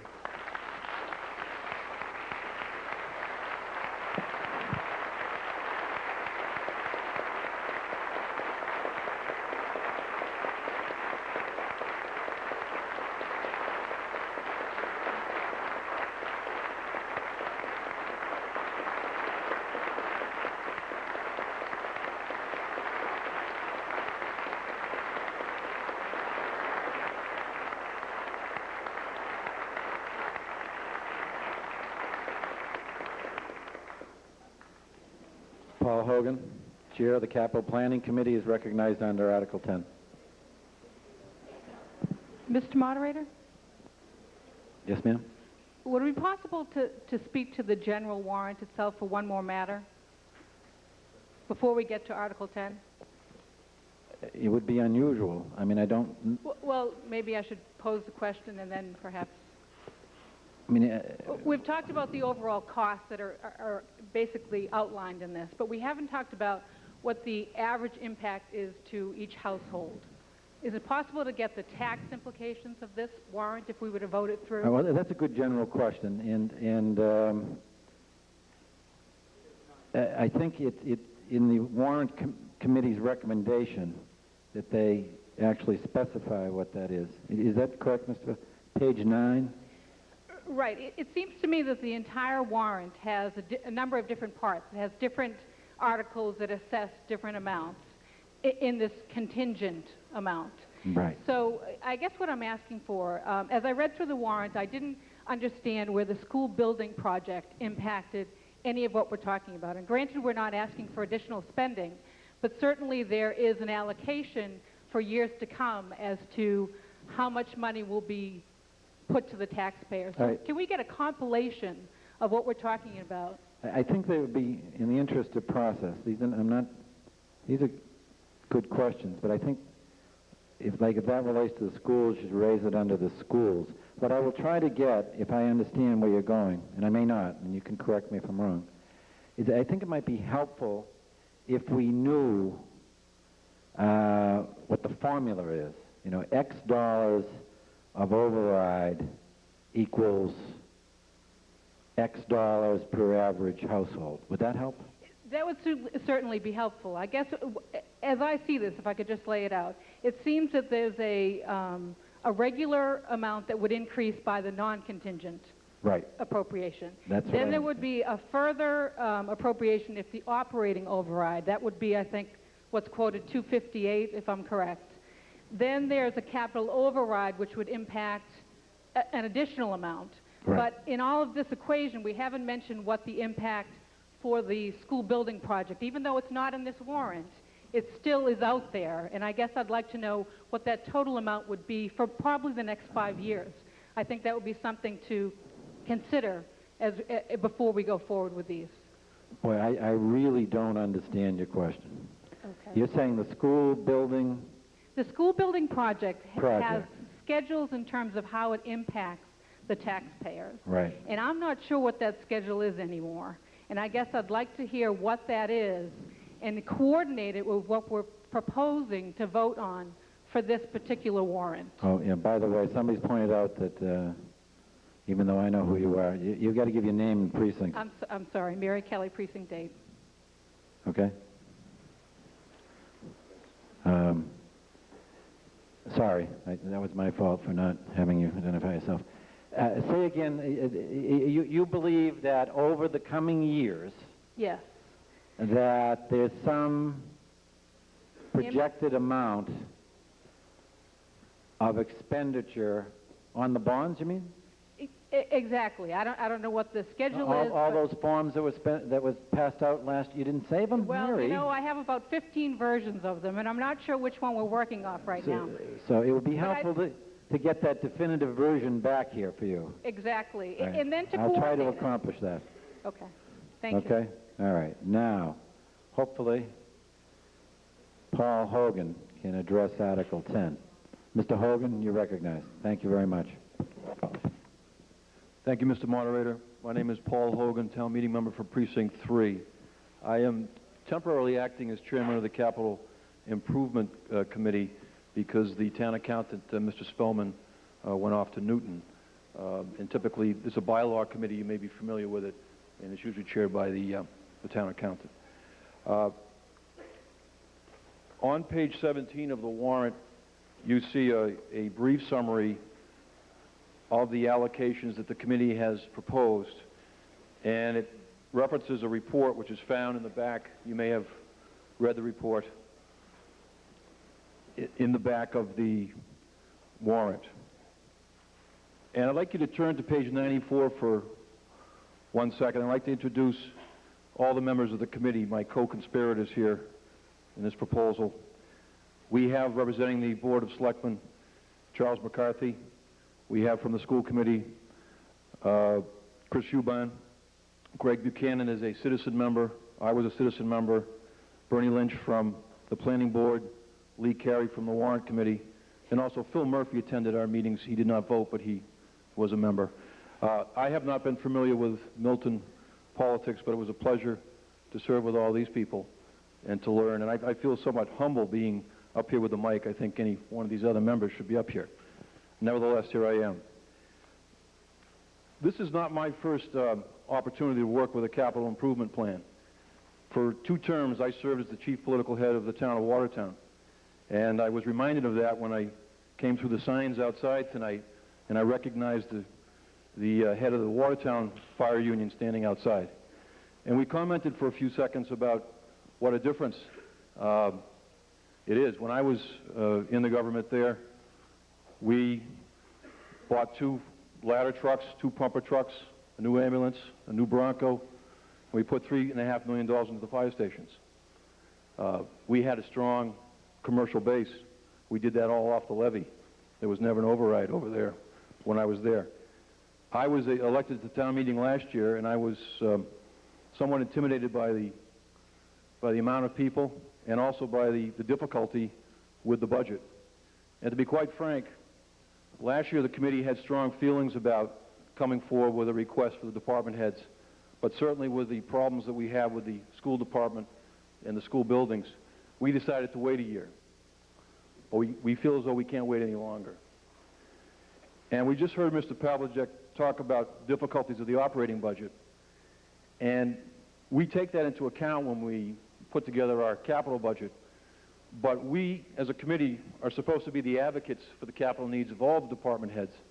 So it's an easy call for us to stand up here and tell you that we have a serious problem and something has to be done. We had taken into account all the competing needs, and we believe that we have looked at a tremendous amount of need. We asked all departments to show us their capital needs for the next 10 years, and they came up with something like $23 million worth of need. Over the next 10 years, they had $11 million. We decided to take a cut at 5 years and to fund $2.9 million. And we believe this is really just a moderate conservative approach to attempt to do this. Now, last year, virtually no money was spent on capital needs. No new vehicles, and we have some issues out there, and really this causes a lot of problems. You end up spending more on maintenance, you end up depleting your equipment faster, you end up with some health situations, people operating machinery that's not up to date. And we felt as a committee that we should come forward with something that was consistent, moderate, but something that we could plan on. Now, part of the idea also behind our plan was to place this out so it operated itself. It will operate for 5 years. I understand, and I think the committee members understand, there's a tremendous question about what should be done with the operating budget over the next few years and what will happen. But we felt this is no reason to foreclose spending on capital needs. In the end, if you don't replace things on a timely basis, and we learned this, I think, with the school buildings, you end up spending more. We have windows in the East Milton Fire Station where the wind blows through. We have holes in the bottoms of trucks. It's time to at least show department heads that they have a minimum of funding they can expect and they can plan on become more efficient. Last year, we had all of the department heads come forward. We dutifully went through all the details and asked them to fill out forms, and in the end, they wound up with no money. This year, I felt a little insincere in asking them to do that if I wasn't prepared to at least bring forward the problem to the town. And I am not the one to adjudicate, nor is the committee, how this balances against all the needs, but we have selected what we think is a moderate plan, which will average about $76 per year to the average medium home, which is about $240,000. That's in the report. And we've tried to come up with some funding for all the departments. In the report, you can see from pages 91 through 93 a little bit of the explanation of what we hope can be bought with the money if it's approved. And I'll just quickly run down some of these items. For the cemetery, we propose 2 small tractors, replacing a 1984 machine and 1986 machine. For the Council on Aging, we would fund a handicap van. For the Public Works, we would authorize, or the vote would authorize $600,000 over the next 5 years to purchase and repair their equipment. It's not a lot of money. 10% of the money, almost 10% of the money, $250,000, we would dedicate to sidewalks. Now, if this wasn't passed, there's a good chance that there wouldn't be any sidewalk repair in the next 5 years. Data processing, replacing modernizing the school system, bringing in some new software, updating computers throughout the different departments. 30% of our money is proposed for the fire department. replacing deputy chiefs, four-wheel drive, doing the building repairs that I referenced on the East Milton Station, other building repairs, overhead doors, Jaws for Life. The library, we allocated $250,000. And granted, when we allocate funds like that, these funds will probably be spent on those items that are most in need as determined by the library itself. The parks, we had a very detailed and a very well thought out plan from the Parks Department, and $134,000 really represents the rehabilitation of just one park. The police has an evidence shed that you read in our report is about to fall down. The 911 system has to be upgraded.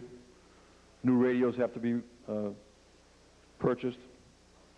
The schools, a bunch of the committee members over the last couple of years have toured the schools, and last year when the schools were a big item, we went and saw some of the schools, and quite frankly, I was appalled, not so much about the situations of the school, but the temporary fixes that are required, the amount of money that's required for ventilators and leaks in the heating system. And so we have allocated $600,000 over the next 5 years, you can do the math, per year for those types of repairs. And the way that we thought about that as a committee is that these are the things that need to be done while the new schools are being built. We still have children that need to be taught, and they shouldn't be interrupted or impeded by leaks and things like that. The town office building, we have a repair, we're replacing blinds and upgrading the telephone system. And the wire department has a very old bucket truck. We replaced the vocal alarm system, and we replaced traffic lights. These items were selected from a giant menu of many requests. It really is only a dent in it. There was a lot of experience from the other members of the committee about all these departments and the needs. We listened in detail to all the different people. And the committee feels comfortable that this is something substantial and something affordable and something that we ought to do now. And we shouldn't table it while we deal with all the other situations. We should at least get this in place, get it going, so that these department heads can at least plan on these items.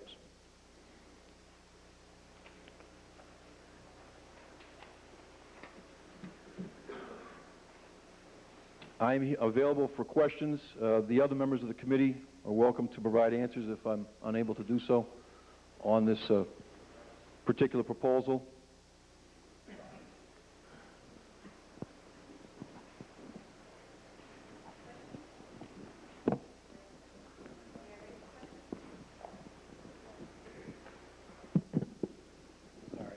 Who wants to raise a question? You may. You got to go to a microphone, though. I'm sorry. Otherwise, some people won't be able to hear you, Ellen, and the people at home won't be able to hear you. All right, a question. Yes, Ellen Coakley, town meeting member, precinct 10. Just for clarification, maybe I misheard you, but when you were mentioning the fire department, did I hear you say that 30% of your request was for the fire department? I don't think you meant that if you did say that. Maybe it's my ears. You're correct. You did say 30? You didn't mean 30, right? No, I did not. Thank you. It's approximately $100,000 for the fire department, so my Lot math. less. Right. Much less, I thank put an extra zero in there, I think. Yeah, I think so. Thank you.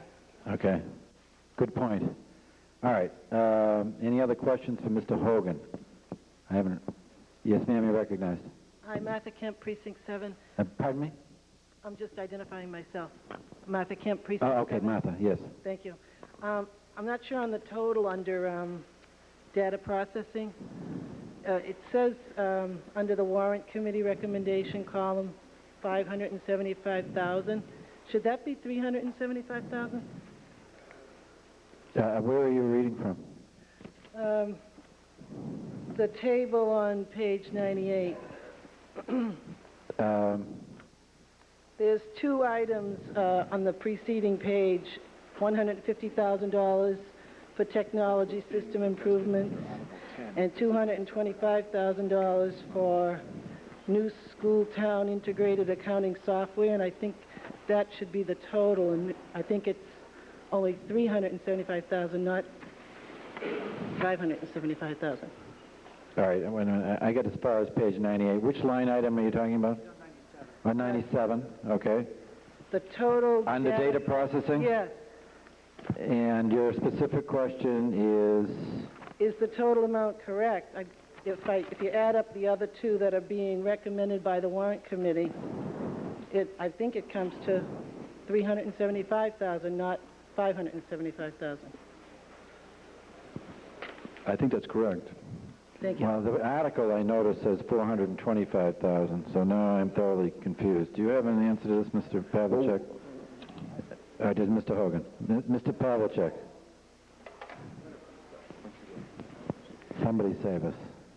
If you look at the references in that chart on page 97 at the very bottom, where it says $150,000 for technology system improvements and $225,000 for new school town integrated software, there are those fairly cryptic references next to them with the LLL and the H. When the warrant is being printed, one of the last things that happens is the articles get numbered.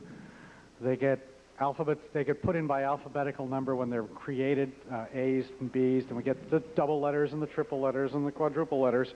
And what happened is, at the very end of this process, the selectmen decide on an order for the articles, and this is one of those signals being crossed in the mail. Now, Glenn, you just revealed for the first time who decides the order of the articles, I want you to know. But that's okay. A joke. Come on now. Come on, up here. Hello. Didn't you all wonder how these articles got? Never mind. We Glenn, draw them go out of ahead. a hat. But in any case, the one that's labeled triple L is actually in a different article. That's the, if I had my chart.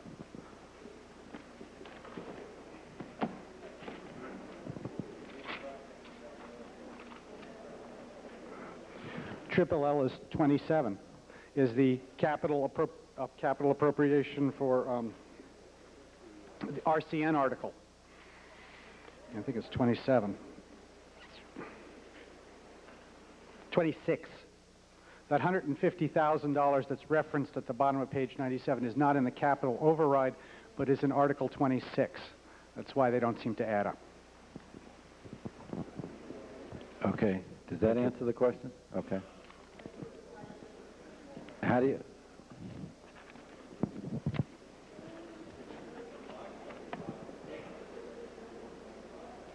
All right, now, is there still an ambiguity here? I think the amount in the capital override is $425. It is $425. And the $150 comes from the other article. Okay. Okay. Do you have a question, Helen? Yes, I do. Helen Coates, Precinct 5. The only question I have, and this is not a dig at a particular department or area, but how many of the vehicles or equipment purchases are new? And can possibly areas or departments share resources? For example, a bucket truck needed by one department may not be used every day and could be utilized in several areas. And could temporary rental equipment be used to service some of these needs also? I wonder if that was taken under consideration. Thank you. Well, the Capital Committee doesn't deal with rental so much. That would be an operating amount. Certainly, it's not a bad idea. We did take a look at the inventory of various departments. There is some sharing. A lot of the old police cars end up in most of these town departments. So a lot of the vehicles that are being retired out of certain departments are pushed along to the other departments. The items that are being purchased are pretty much all new. The $600,000 amount allocated for the Public Works Department, they may purchase used vehicles, I imagine, with that. That would be a decision of the Public Works head. The vehicle purchases that are recommended are really not that extensive from what we determined. And you may notice that the police cars have been moved to another part of the budget. That's an extensive purchase. Each year the town replaces, what, four cruisers.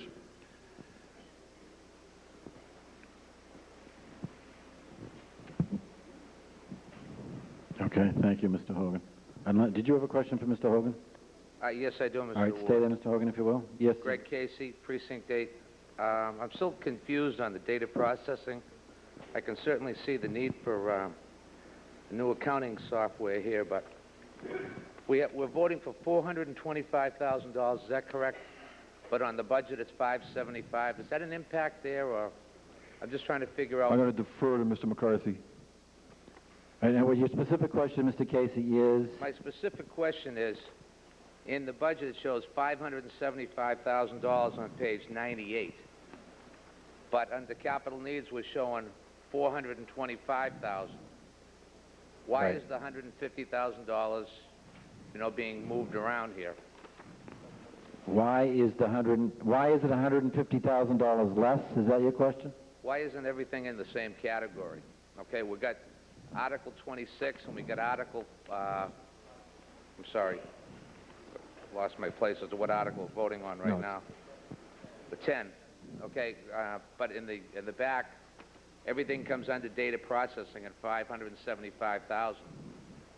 So I kind of understand why it's not listed all under one category, all under data All right, processing. why isn't it listed all under one category? Mr. McCarthy, you're recognized to answer that question. Thank you, Mr. Casey. Thank you, Mr. Moderator.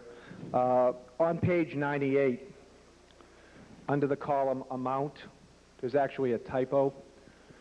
There's an orphan number there of $200,000, which should be one column over to the right under Warrant Committee recommendation. I'm sorry.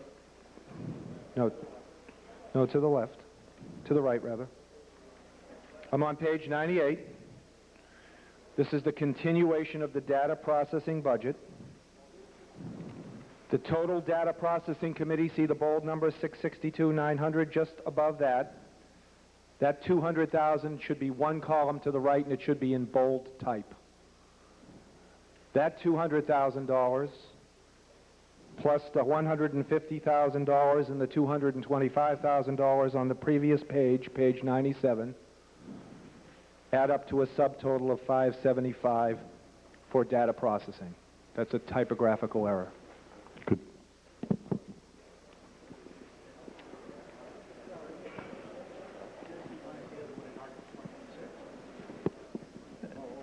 Mr. Casey's question is, you have 425 under Article 10, and under Article 26, I think, Mr. Casey, you got another 150. Why aren't they all in one article? Wasn't that basically the gist of your question? Yes, that is exactly my question. Mr. Pavlicek is recognized to answer that question.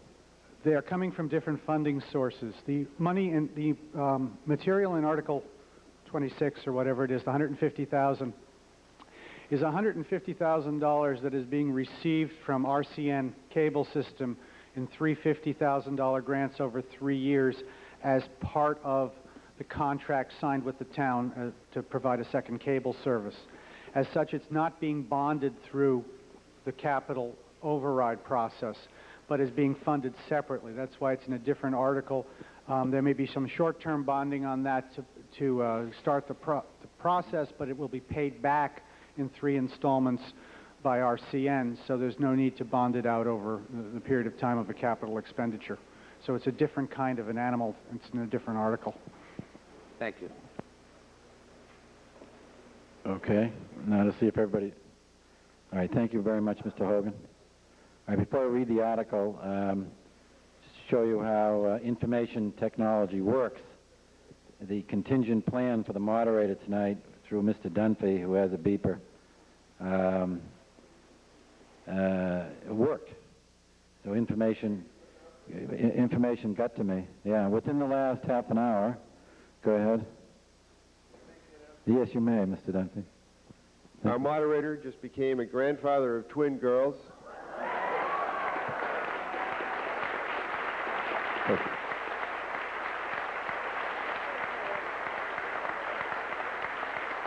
Thank you, Jim.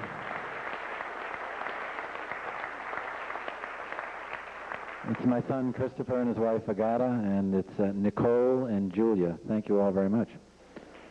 Okay. I guess I'll stick to real life and can the jokes. Article 10, just to get it read for everyone so we know where we are, is to see what sum of money the town will vote to appropriate for capital items, to determine how said appropriation shall be raised, whether by borrowing or otherwise, and to act on anything relating thereto. And you have a, all right, let me, okay, well, let me, all right, well, there's going to be a slight modification of the recommendation. Mr. Pavlicek, before I then read it, why don't you give us that change in the recommendation? Okay.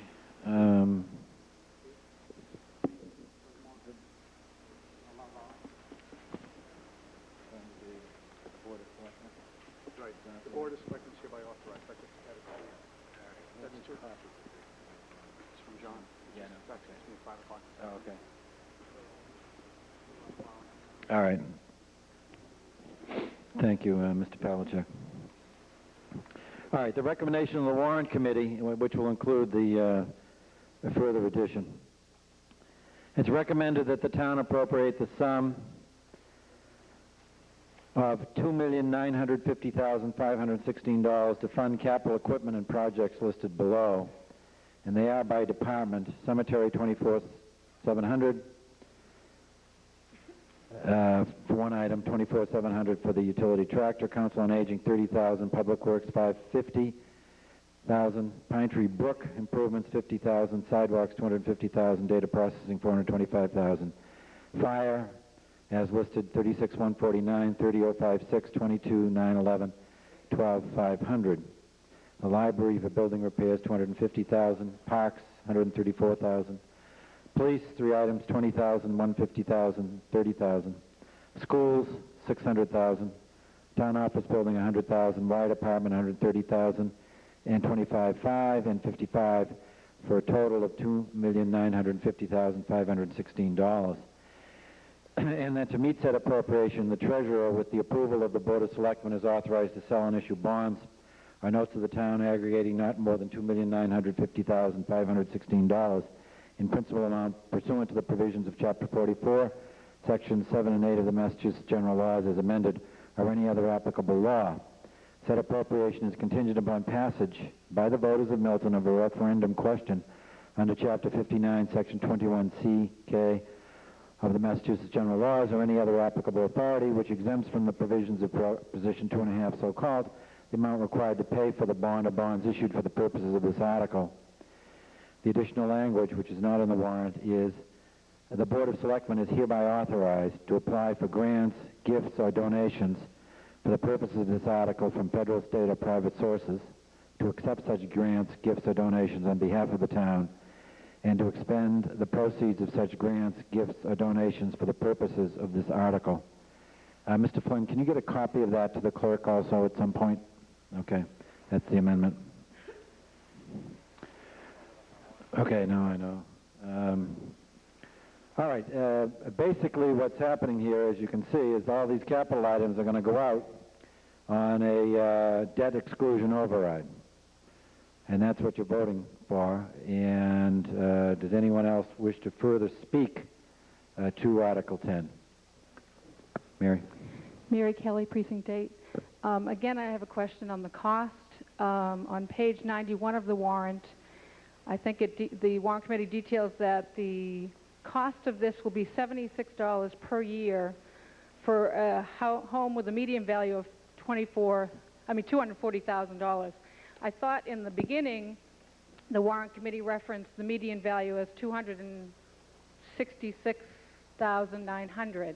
So there seems to be a little discrepancy there. So I was just wondering if we could get at the real amount, and then just to clarify that it's for 5 years, that same amount will be implemented 5 years to the taxpayer? All right, is that all your questions? Yes. Okay, thank you. It does say, Mr. Pavlicek, on page 91, be $76 per year for 5 years to the owner of the median value $240,000 home. Now, does that conflict with what you said in the front? It doesn't conflict with what I said in the front because I didn't write the article in the back. Hey, The planning good article. move. The report in the back we got is you for the capital covered. Planning Committee. The report in the front is from me. We're 240,000 was the median family household, median household in the town.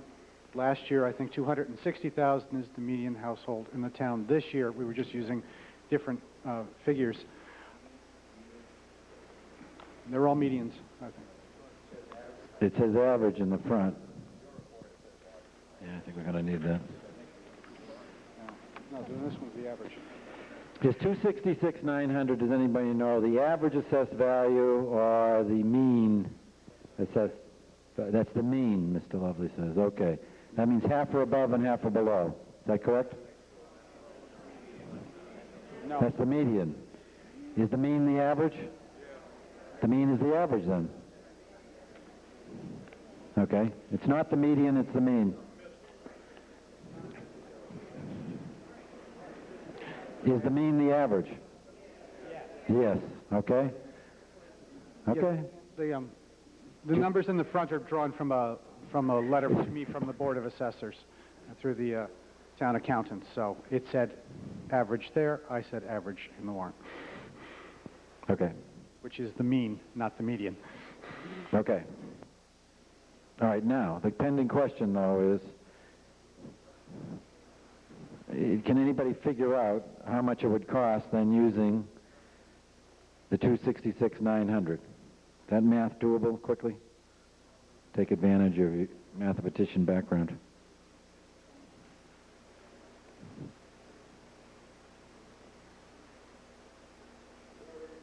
Mealy, I'm not sure how to reconcile these for you. They are not in sync, obviously. But to speak to your question on the capital article specifically, this was based on the median home, evidently, of last year, the $240,000 at the time the tabulation was done. That may have been updated to $260,000 in the interim by the Board of Assessors. But the $75, $76 cost is a flat cost. That is per year for 5 years. That's level debt service, not declining debt service. So if you multiply that by 5, you have a total cost to the homeowner who has a $240,000 house. I guess it brings me back to my original question, which was, I think as a town meeting member, I would like to know all the costs that we're impacting on a median household as we go through this warrant, starting with, I guess, the school building project, and then adding, as we go forward, what these additional costs are. I think it's an important matter.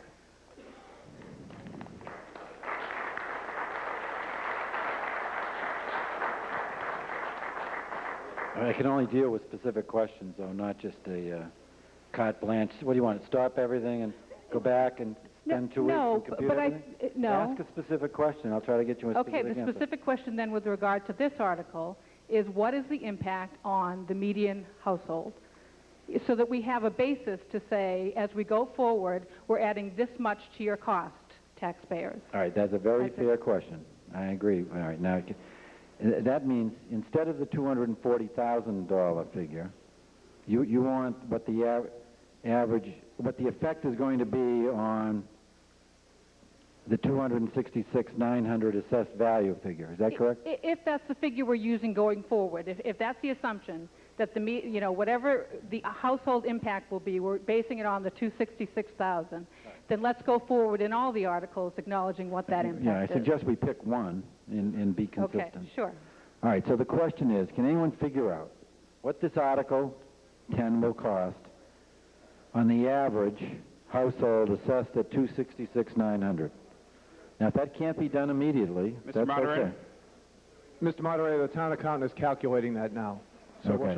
we'll try to sync that for the All right, we're gonna get that. the updated median home cost. All right, because well, all the questions are good, but that's a very good question. Thank you.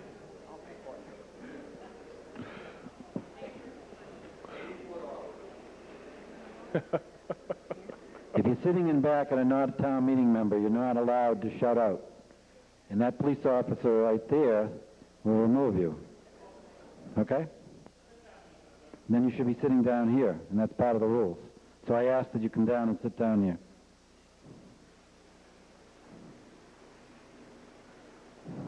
Thank you. Ms. Coakley, you're recognized. Yes, Ellen Coakley, Town Meeting Member, Precinct 10.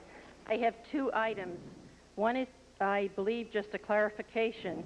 It's on page 97, under drainage, where it shows 100,000 with 50,000 recommended by the Warrant Committee to rehab Pine Tree Brook and Unquity Brook. My best understanding of the answer I received is that a better identification of this would be 50,000 to rehab Pine Tree Brook. I just don't want it to look misleading if there's not enough money there to take care of Unquity Brook. That's all. It's just but first I just have to ask if I am correct in my assumption that the 50,000 would be totally used rehabbing Pine Tree Brook, and there really isn't anything there to rehab Unquity Brook. All right. The question is the 50,000 that's being recommended right. intended to be only used Right. for Pine Tree Brook and not also for Unquity Brook? Do you know, Mr. McCarthy? Yes, actually, I'd offer, if I may, Ellen, an overarching explanation. There's two specific processes taking place here proposed. This is all for engineering. Okay. And what we would like to do is do an engineering study of both the Pine Tree Brook and Unquity Brook to the extent possible to the limit of an appropriation. We're asking that $50,000 be included in a debt exclusion override for this purpose with the intention of applying for additional grants. And that was the amended language that you heard from the Warrant Committee at the end of Article 10's recommendation that the Board of Selectmen be allowed to accept and expend grants for the purposes of this article that was specifically directed to this line item. So we have the potential to get a $50,000 matching grant from the State Division of Waterways, as we have on other aspects of the Pine Tree Brook project in the past. We would apply that money, $100,000, to the total project on both Pine Tree Brook and Unquity Brook. Okay. I wasn't objecting. I was just trying to... No, that's good. It's a good point. And if you'll note in the recommendation language of Article 10, which has the legal force of appropriation on the action of this body, it specifies only Pine Tree Brook. Okay. What we would do is go beyond Pine Tree Brook to Unquity Brook, which is shown in the table at the back of the warrant that you cite, if we got the additional funds, presumably. Okay. I understand. Thank you. Okay. And my second issue, and Mr. Moderator, I think I might need just a little bit of help from you here. It's on page 98, under fire, the JAWS of one complete set. Am I correct that that 12,500 is the JAWS of life? That's one question, clarification question. The question is on page 98 when it says JAWS one complete set 12.5. Is it really 12.5? Is that what the question? No, my question is JAWS one complete set really the JAWS of life? And I should have said, is it our only set in the town? How many do we have? Okay. The question is, do we presently have a JAWS of life? If Right. so, how many? Right. Who knows? Somebody in the fire department. Mr. McCarthy. My understanding is that we have a complete set of the JAWS of life on each of the 3 pumper trucks in the town of Milton. Is your understanding that it's working? Existing, all working. Okay. This is a replacement set slated for 2005, 4 years from now, when the first and oldest piece of equipment would be scheduled to be replaced. And this is indeed a complete set of the JAWS of life. Sorry for the shorthand. Okay, thank you. Okay. There is just one general recommendation I would like to make, and I know, Mr. Moderator, that you stated at the beginning that if we were asking to change the amounts in articles, would we please recommend where you could take it from? I think it would be helpful. Yes, I would be glad to do that, but I didn't want to take that much time at any one time. There's more than one place I suggest it can... Goes this thing. Microphone's gone. No, it's not. What? I can still hear you. It's on? It's me, okay.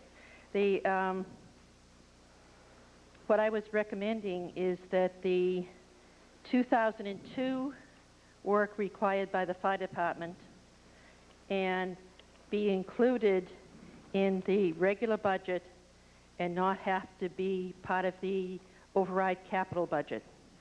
And as I said, I'm saying just the 2002 work. Now, where I would take that, I guess if you total that,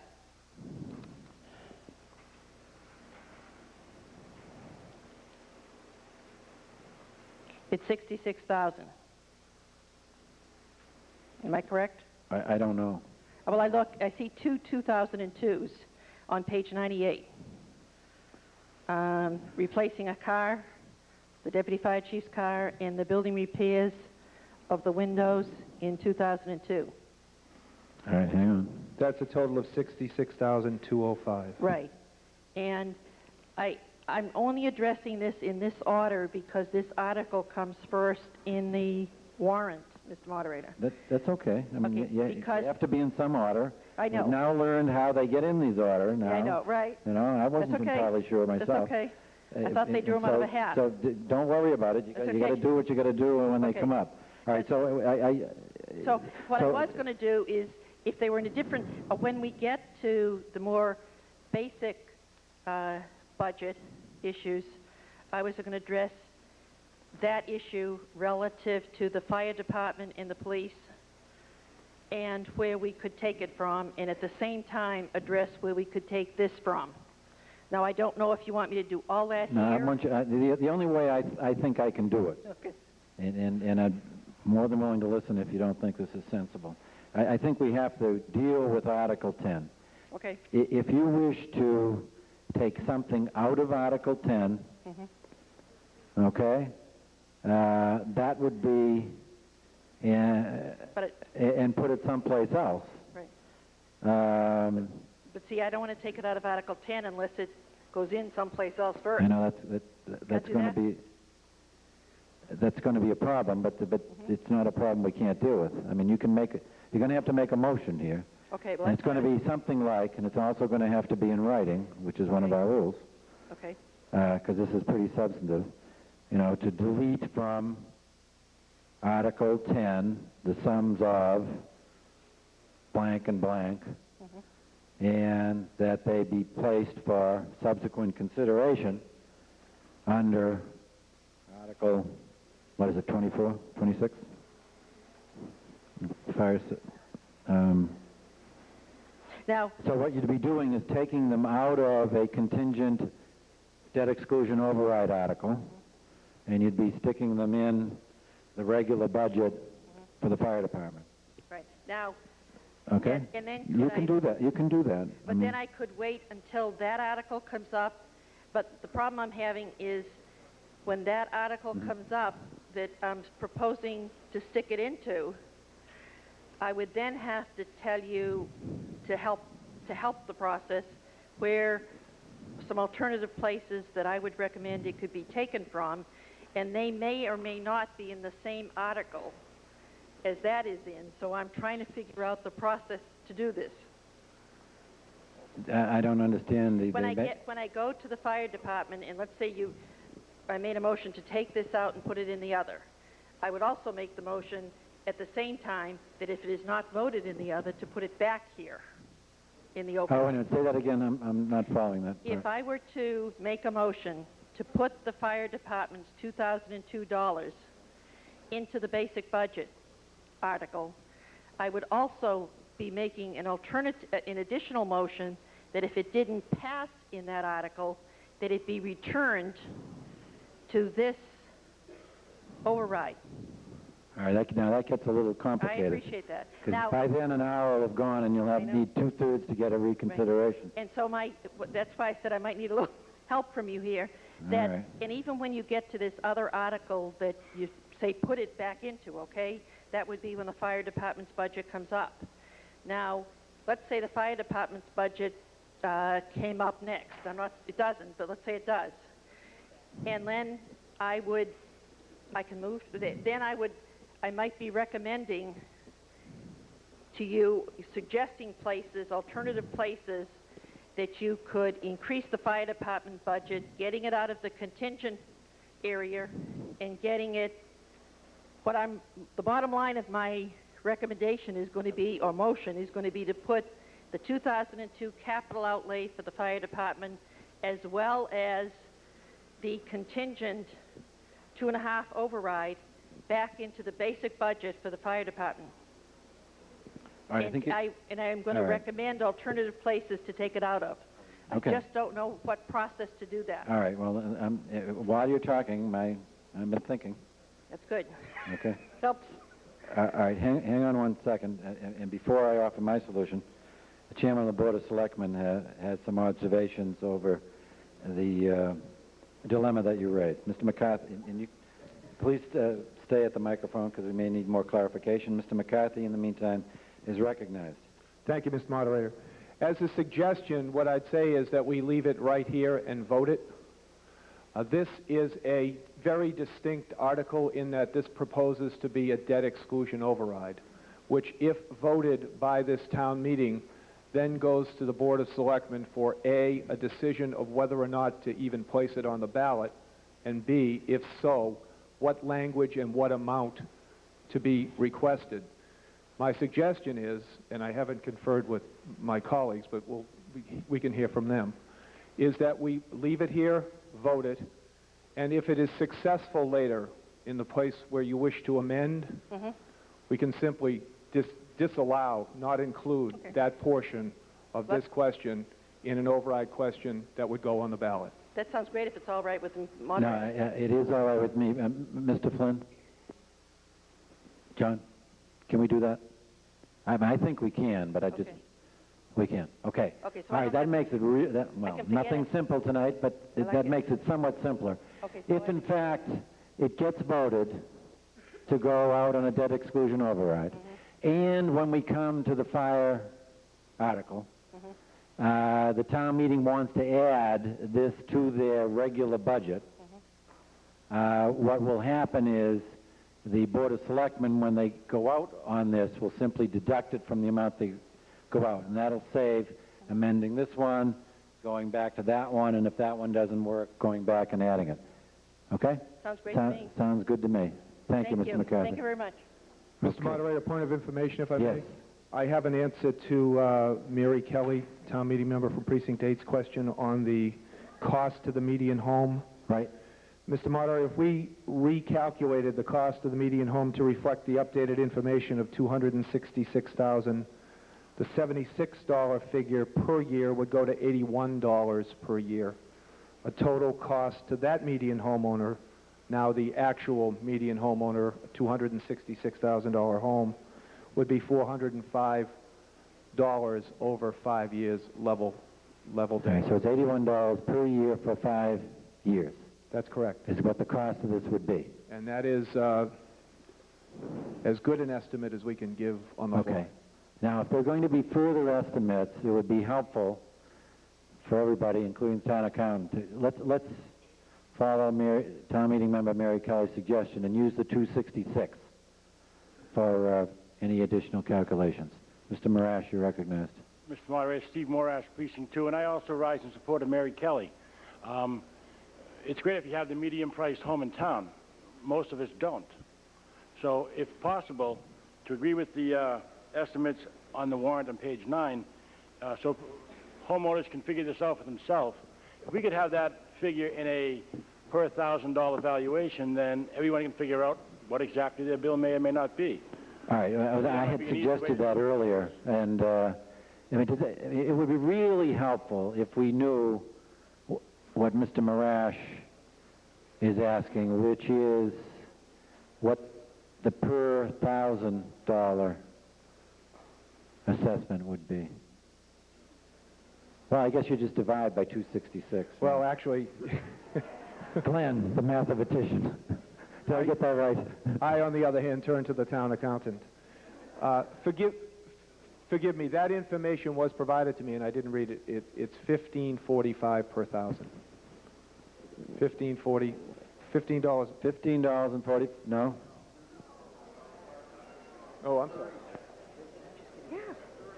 Mr. Moderator? Wait, hang on. Wait a minute, John Michael. 30 cents. 30 cents. Okay. Is that right? There you go. 30 cents per thousand. which alters the tax rate to the aforementioned number. 30 cents point 0.3048 dollars per thousand on this expenditure. On the capital, okay. And the operating override is 0.9665. Is that based on what, an operating override of 2.1 million, approximately? 2.209. Is that right, Mr. Pavlicek? All right. So say that again on the amount on the operating override is.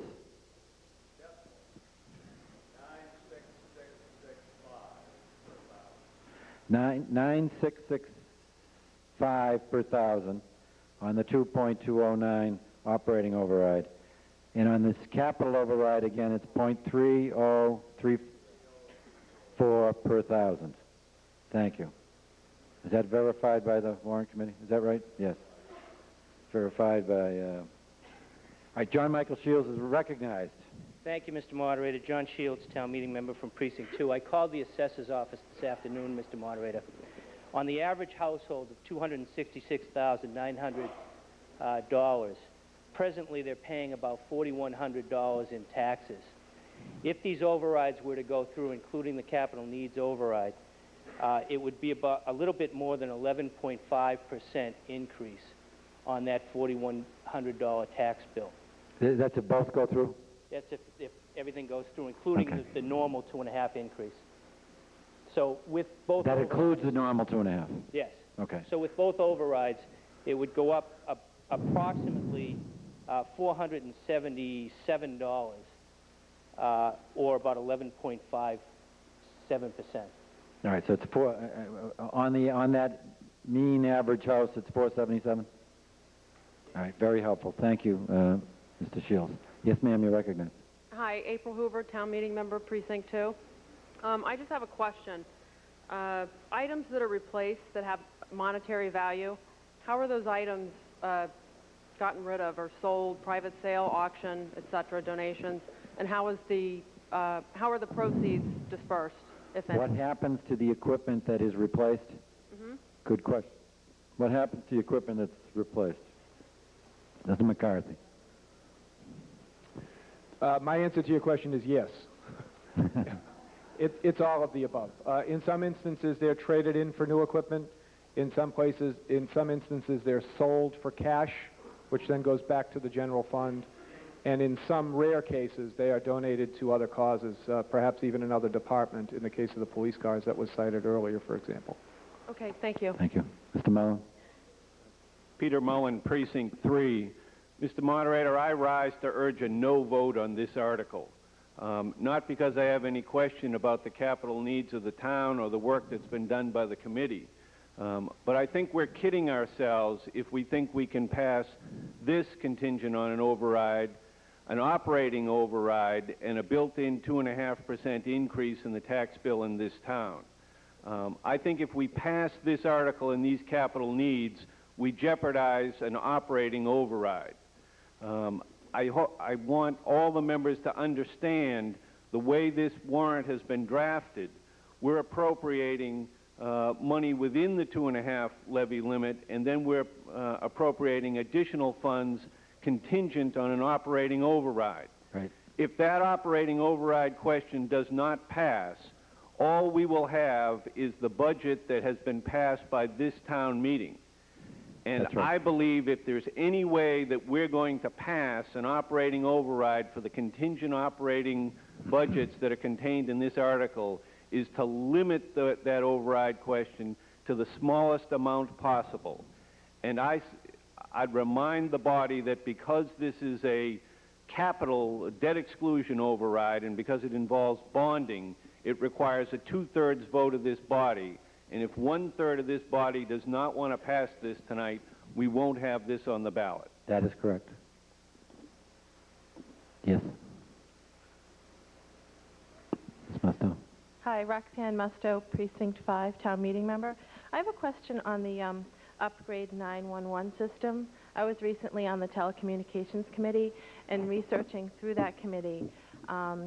I spoke with different towns, and one of the towns I spoke to, I believe, was Easton, that had a telecommunications tower in which the company that came in to use the tower tied in the police and fire lines to that, and they estimated a cost savings of about $100,000 or so. So I was just curious if an RFP had been sent out for that particular site. I'm not sure which line, Roxanne, which line item you're... Under police, upgrade 911 system, $150,000.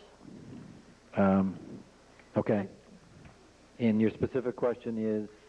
I didn't know if, I know that we have requests for proposals for different sites in the town with telecommunications, with regards to telecommunications, and I didn't know if we had had that site looked at, because I know that some towns tie in the wires, some cell companies tie in the wires for the town and save towns money. So my question, I don't know who would be able to answer that. But I'm sorry, it may be. I'm not sure exactly what the question is. You say whether or not they tied into that site, which means nothing to me. Okay. I guess my question, I don't know if one of the members of the selectmen or John Flynn would be able to answer it. Okay. With RFPs, requests for proposals from cell companies that come into the town to look at different sites to put cell towers. Some of the companies, from what I understand, will tie in police and fire lines on a specific site. So my question is, has any company looked at, say, the police station tower or something? All right. Has anyone proposed who wants to put a tower in town that the upgrade of the 911 system be tied in? Is that your question, Roxanne? Okay. Mr. McCarthy? Is that a possibility? Well, I can take my best shot at it. The answer to the specific question is no. Nobody proposing to put a cell tower or other such communication facility in the town of Milton has either proposed or been asked to help with this effort. This is, just as clarification, the E911 system was put in to the Milton Police Station back in 1996 at a cost of $500,000. This is a panel that ties in all of the communications in town, but is largely related to landline telecommunications. So when a citizen calls in for police, fire, ambulance, or other emergency service, flooding, for example, all of the phone calls that come in from town are routed into the E911 system, which is resident at the police station and manned by police cadets 24/7, 365. What's being proposed here is a $150,000 upgrade to the existing system. So we're proposing to work with the skeleton, the infrastructure that we own, but upgrade it in coming years. I would speculate, purely speculation, that what other towns may have done is altered the nature of their E911 system in tying them into some sort of cellular telecommunications tower. We're not proposing to do that. We're not going to reinvent the wheel. We're just going to upgrade the technology. Mrs. Agostino, you're recognized. Diane Agostino, Precinct 8. I'd like to follow up on Mary Kelly's question that we did have the answer to last year, and it would appear that the town accountant or the town treasurer should have the answer. Now that we have this figure from Mr. Shields on the total tax dollars, should we include everything, we still don't have that number that we had available last year that someone has to have a record of what the school building project for each of the next 5 years should be. I understand that. I'm trying to get that. And also in the back of the book, under the capital improvements article, we just heard that the Jaws of Life wasn't needed till the year 2005. And if you look through, I just don't know if maybe this chart is not as accurate as the actual article, if that can be reviewed. Like the auxiliary fire, it says that for 2002, which is the year we're voting for, that there's a $29,107 request there. And then when you look under fire, for 2002, they're only requesting the 66, but the article carries the additional overhead doors and the jaws. So can we have a clarification on if this might be outdated and we should only be looking at the article? I'm not clear what you want clarified. Can you be specific? on What is unclear? Page, State what is unclear, and I will seek to have it clarified. I'll repeat, page 98. Page 98 is unclear? What specifically is unclear? Once again, auxiliary fire. Capital improvements list here that the year that this truck is needed is 2002. The amount listed says $29,107. If you go below that, the Ellen Coakley's question pertained to the fire department. She noted the $66,000 fiscal year 2002. And then if you read down, she also discussed the overhead doors for 22,911, but if you look there, it says that we don't need that till fiscal year 2003 to 2004. Right. If you keep going, you see JAWS one complete set. We don't need it till the year 2005 Right. for $12,500. But each of those items Mr. Hogan discussed are listed in his Article 10. Right. So could the Capital Improvement Planning Committee explain, is this list in the back not as accurate as the actual article? No, I think this is a very good question if people don't understand it. Mr. McCarthy, are you familiar with the... Yeah. Am I right that these recommendations that go over, at least as I understood, over a 5-year period? That's correct. And that is an important point. For those not familiar, let's take it back to one step. And I think Paul did touch on this, but let's expand on it a little bit. This is what we have here is a recommendation from the Bylaw Capital Improvement Planning Committee to do these expenditures as listed in Article 10. Those are the specific recommendations, and that's what this body will be voting on.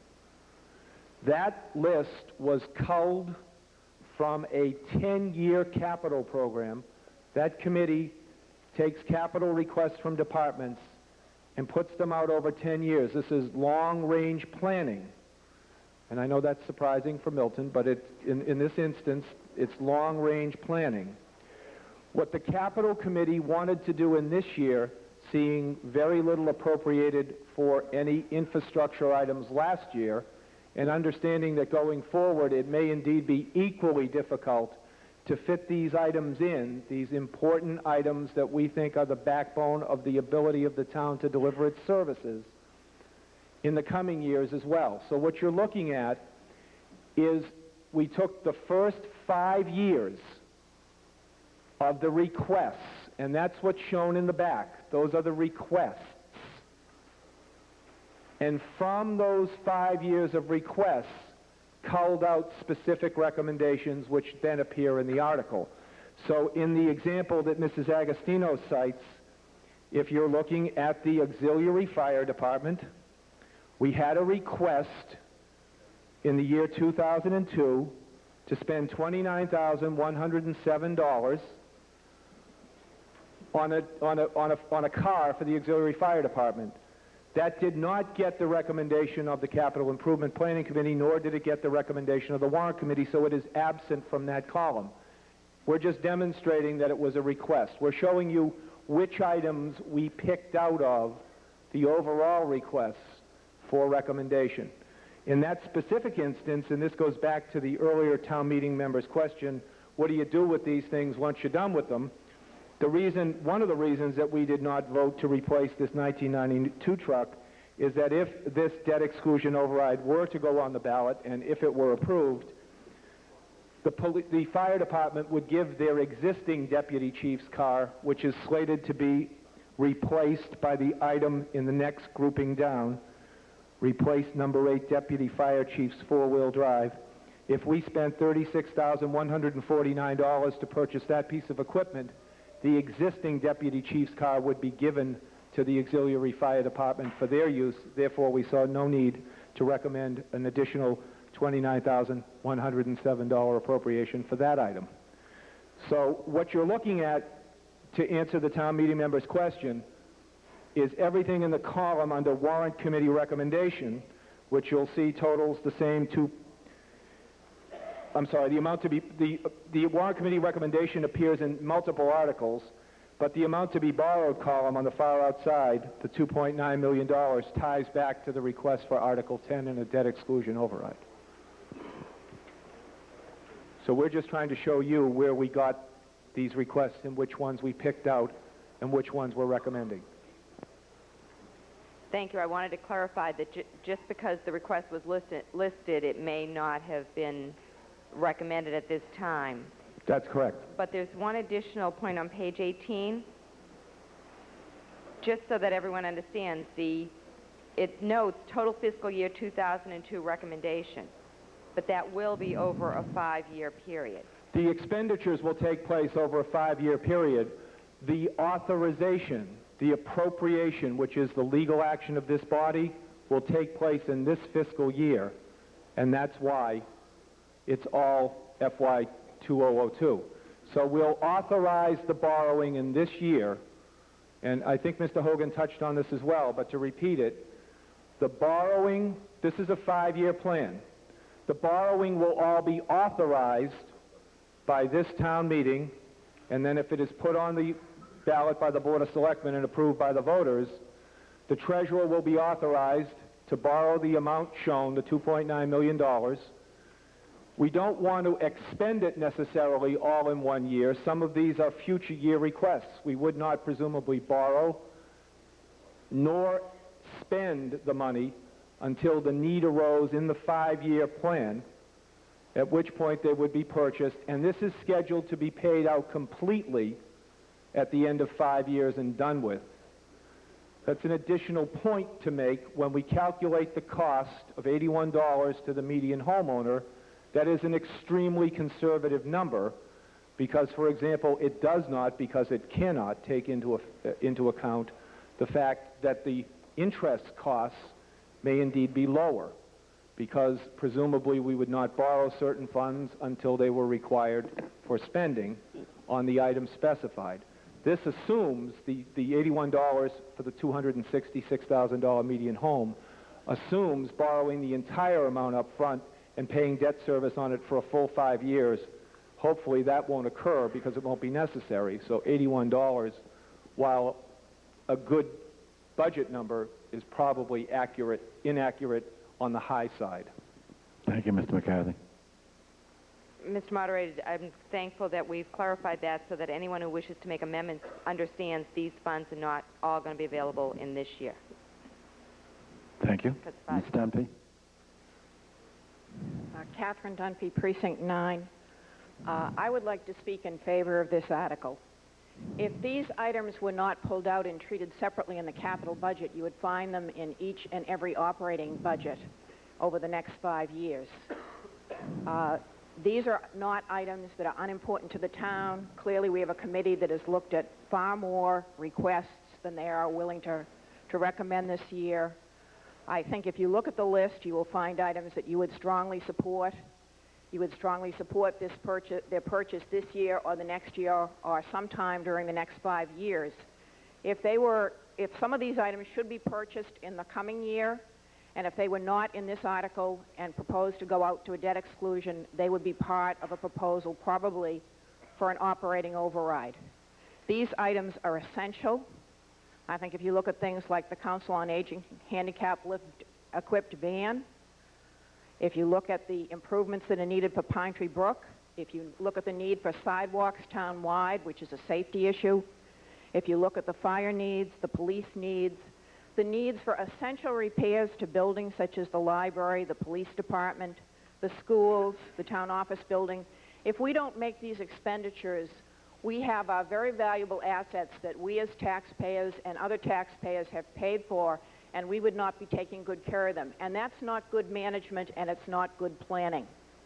It is very important that we preserve the capital assets of the town.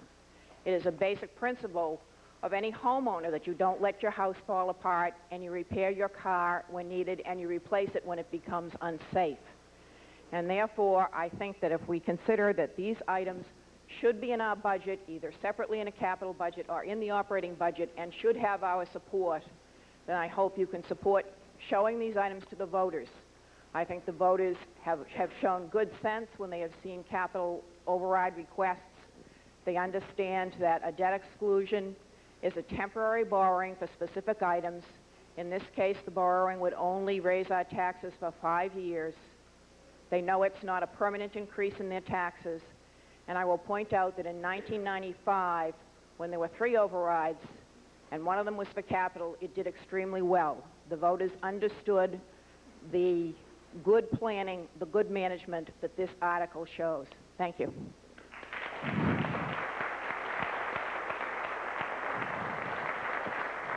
You're recognized. Thank you, Mr. Moderator. Jeff Wilkinson, Precinct 11. Mr. Mullen made a provocative point, and I would appreciate hearing some reaction perhaps from the chair of the Selectmen, and perhaps also, if the moderator would allow, from the chair of the Warrant Committee. If I understood Mr. Mullen's point, he's making a political calculation and urging those of us who support the contingent override budget to vote no on the capital planning budget and this article. And I think that Mrs. Dunphy's points are well taken. And so I would appreciate some comment. And with specifically, I have a question. As I understood Mr. McCarthy earlier, he said that this would authorize the selectmen to call an override. Do I understand correctly that this does not obligate the town to have an override? Yeah, I can answer that. These override powers are vested in the Board of Selectmen. So they are beyond your and my control as town meeting perhaps members. we could hear a little bit more reaction from the Board of Selectmen. All right, if I hang on, if I hear you correctly, you and see if I have it right, Jeff. In light of Mr. Mullen's comments, you'd like the views of the Warrant Committee and the Board of Selectmen on the political point, if you will, made by Mr. Mullen at some point. Thank you. Before we close debate. But we're not going to do it right now. Mr. Giuliano's next. Yes, Frank Giuliano, Precinct 3. I would ask the town meeting to support this article. I sat on the Library Space Study Committee for... And you still do, I hope. I am there. Yes. Okay. For 2 or 3 years. And we looked at the building, for example. I'm just using it as an example. We can take just about any of these. But the roof leaking and the water coming through the sides of the building, causing damage to the building and so forth. These are necessary repairs. I agree with Mrs. Dunphy that these would actually appear in the regular article if they did not appear here. So I would ask you to support this article. Thank you very much. All right. Thank you, Mr. Giuliano. Now, I would like to get, I think Mr. Wilkinson's question is fair. Some comment from the Board of Selectmen on the wisdom politically of going out with this operating, this debt exclusion override. Mr. McCarthy is recognized for that purpose. Thank you, Mr. Moderator. Just one point before I comment, if I may. When Mr. Wilkinson stands up and notes the provocative comments of Mr. Mullen, I would appreciate it if he would specify Peter Mullen, because far be it for our Mr. Mullen to make provocative comments.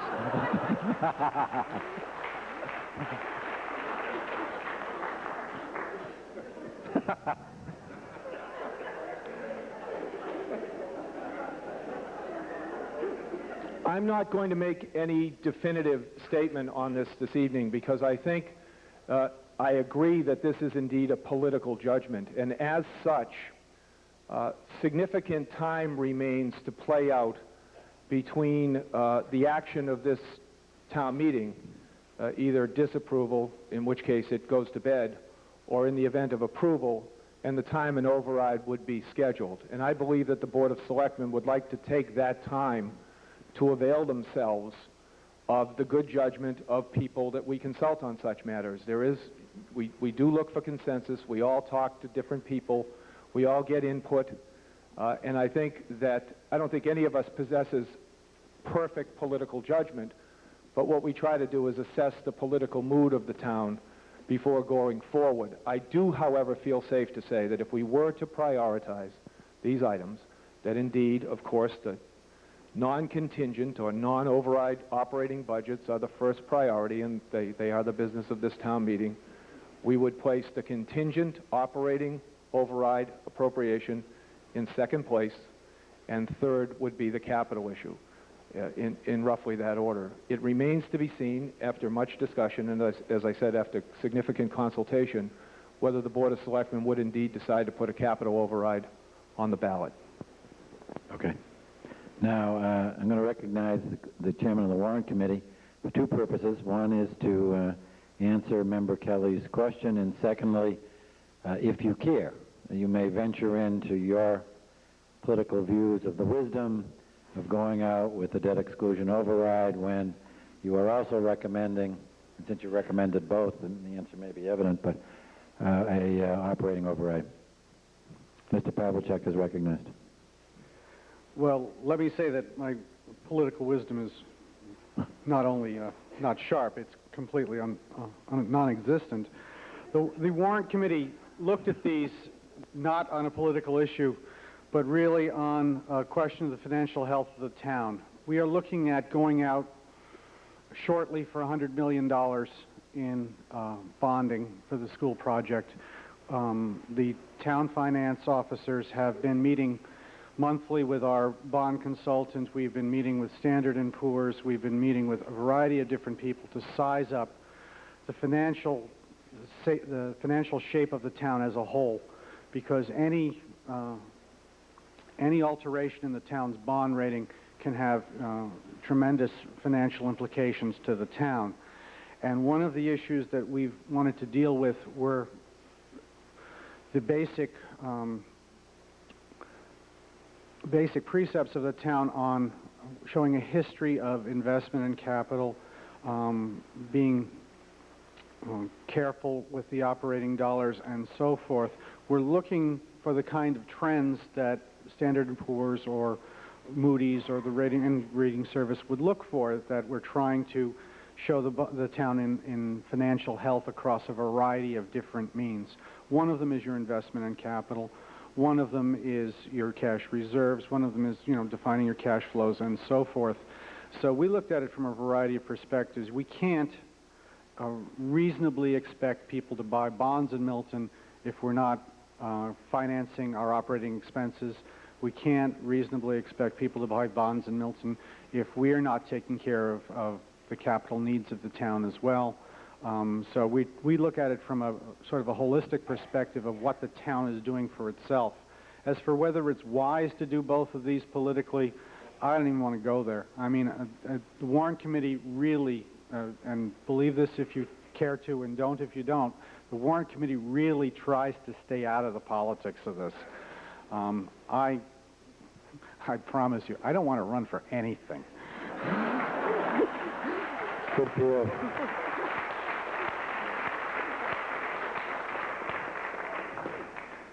You're working harder than anybody that's been elected, I'll tell you that.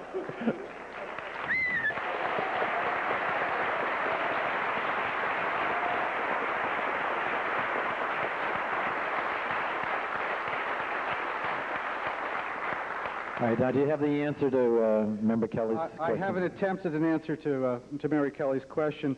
The debt service schedule that we ran last summer that showed the 90% and the arbitrage interest and so forth had an impact in fiscal 2002 for the school project of 14 cents per thousand on the tax rate.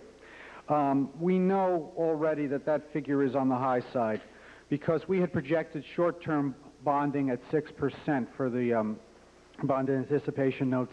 The first round of bond anticipation notes went out at 4.5%. So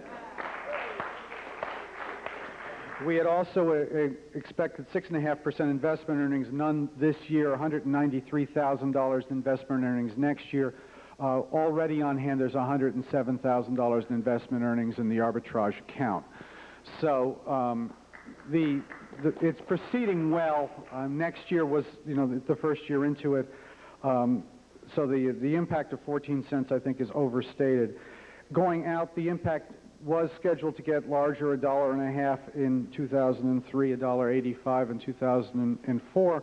But again, those were based on interest rates of 6%. They were based on conservative arbitrage rates, and they were also based on what we now believe is not a correct cash flow at the time, because at the time we were not sure how the cash flow was going to work out for the schools, and it was anticipated that there would be $62 million in temporary debt incurred in fiscal year 2002. We're asking the school building committee for updated cash flows as we're going along here, and we'll attempt to rerun this, but it's unlikely that $62 million in bonding will occur in the next fiscal year. So in as much as we have some numbers that were run 6-8 months ago, they're already somewhat out of date, and the conservative nature of the numbers are starting to show. But we'll know a little more when we get an updated cash flow, probably in the next month or two as these projects go off to SBAB in Boston. We'll have a better idea what the cash flows are. We have a little better idea what the bonding rates are, what our arbitrage rates are, and we should be able to get better forecasts a couple of years out anyway as to what the cost of these per thousand. Ms. Jeffries is recognized. Marjorie Jeffries, Precinct 5. For somebody who's not really into the whole banking thing, I would like to, what I understand Mr. Pavlicek saying is that, in fact, if we don't have referendums in this town, if we don't ask the voters to vote higher taxes, because we are unable to include most of our capital projects in our regular budgets because of all the things that he has told us about the problems we have. If we don't do this, then actually the banks do not look upon this town as favorably because they know that we are not keeping our town capital buildings up to snuff. Am I right in this conception? That it actually will hurt the town if we do not have a referendum vote and vote for these capital projects? Is that a specific question you want somebody to answer? I think Mr. Pavlicek can answer this quite easily. Is recognized to answer that question. If I've put it in terms that people I think you're understand. right. Well, I certainly can't say that it will help the town. Will it absolutely hurt the town? It doesn't look good for us. I'm not going to speculate on how, will it make the difference between us having a AA3 bond rating and an A1 or whatever. I'm not sure that it will specifically do that, but any tick and any downgrade in our bond rating is serious in terms of the amount of interest that you have to pay on a bond. And anything you can do to stabilize your bond rating and to keep it from declining at all is important. We're not likely to be in a position to increase our bond rating. AAA communities, and there are very few of them in Massachusetts, have huge levels of cash reserves. One of the people we interviewed from Standard & Poor's said if his town had a AAA bond rating, he wouldn't live there because they would have to have so much cash reserves that he wouldn't have the level of service in the town that town was used to having, because they'd have to be putting all their money into reserves. So we're not likely to push the bond rating forward precipitously, but we want to make sure we don't slide backwards, and that's always the more dangerous course. So we're just trying to be careful. Can I say that if these overrides don't pass, our bond rating will go down? No, of course I can't. I don't work for Moody's or Standard & Poor's or whatever. I'm not in a position to say that. I would say the odds that something negative happens to us certainly go up, but there are no definites in any of this. Okay, thank you. Yes, Mr. Moderator, Richard Livingston, Precinct 2. You're recognized. Thank you, sir. We've heard the word here not too long ago used, preserve. We have to preserve. We also have to protect the taxpayers. And we've also heard the word from Mr. Mullen about the political ramifications of this. My concern is this. I didn't have an official opportunity to concede to Mr. Mullen, to the Board of Selectmen. This is as good a time as any. The polls weren't in. I wish you the best of luck. But Mr. Mullen mentioned during that campaign that the will of the people was not what the will of the people representation had been at the last town meeting. The people voted down an override question.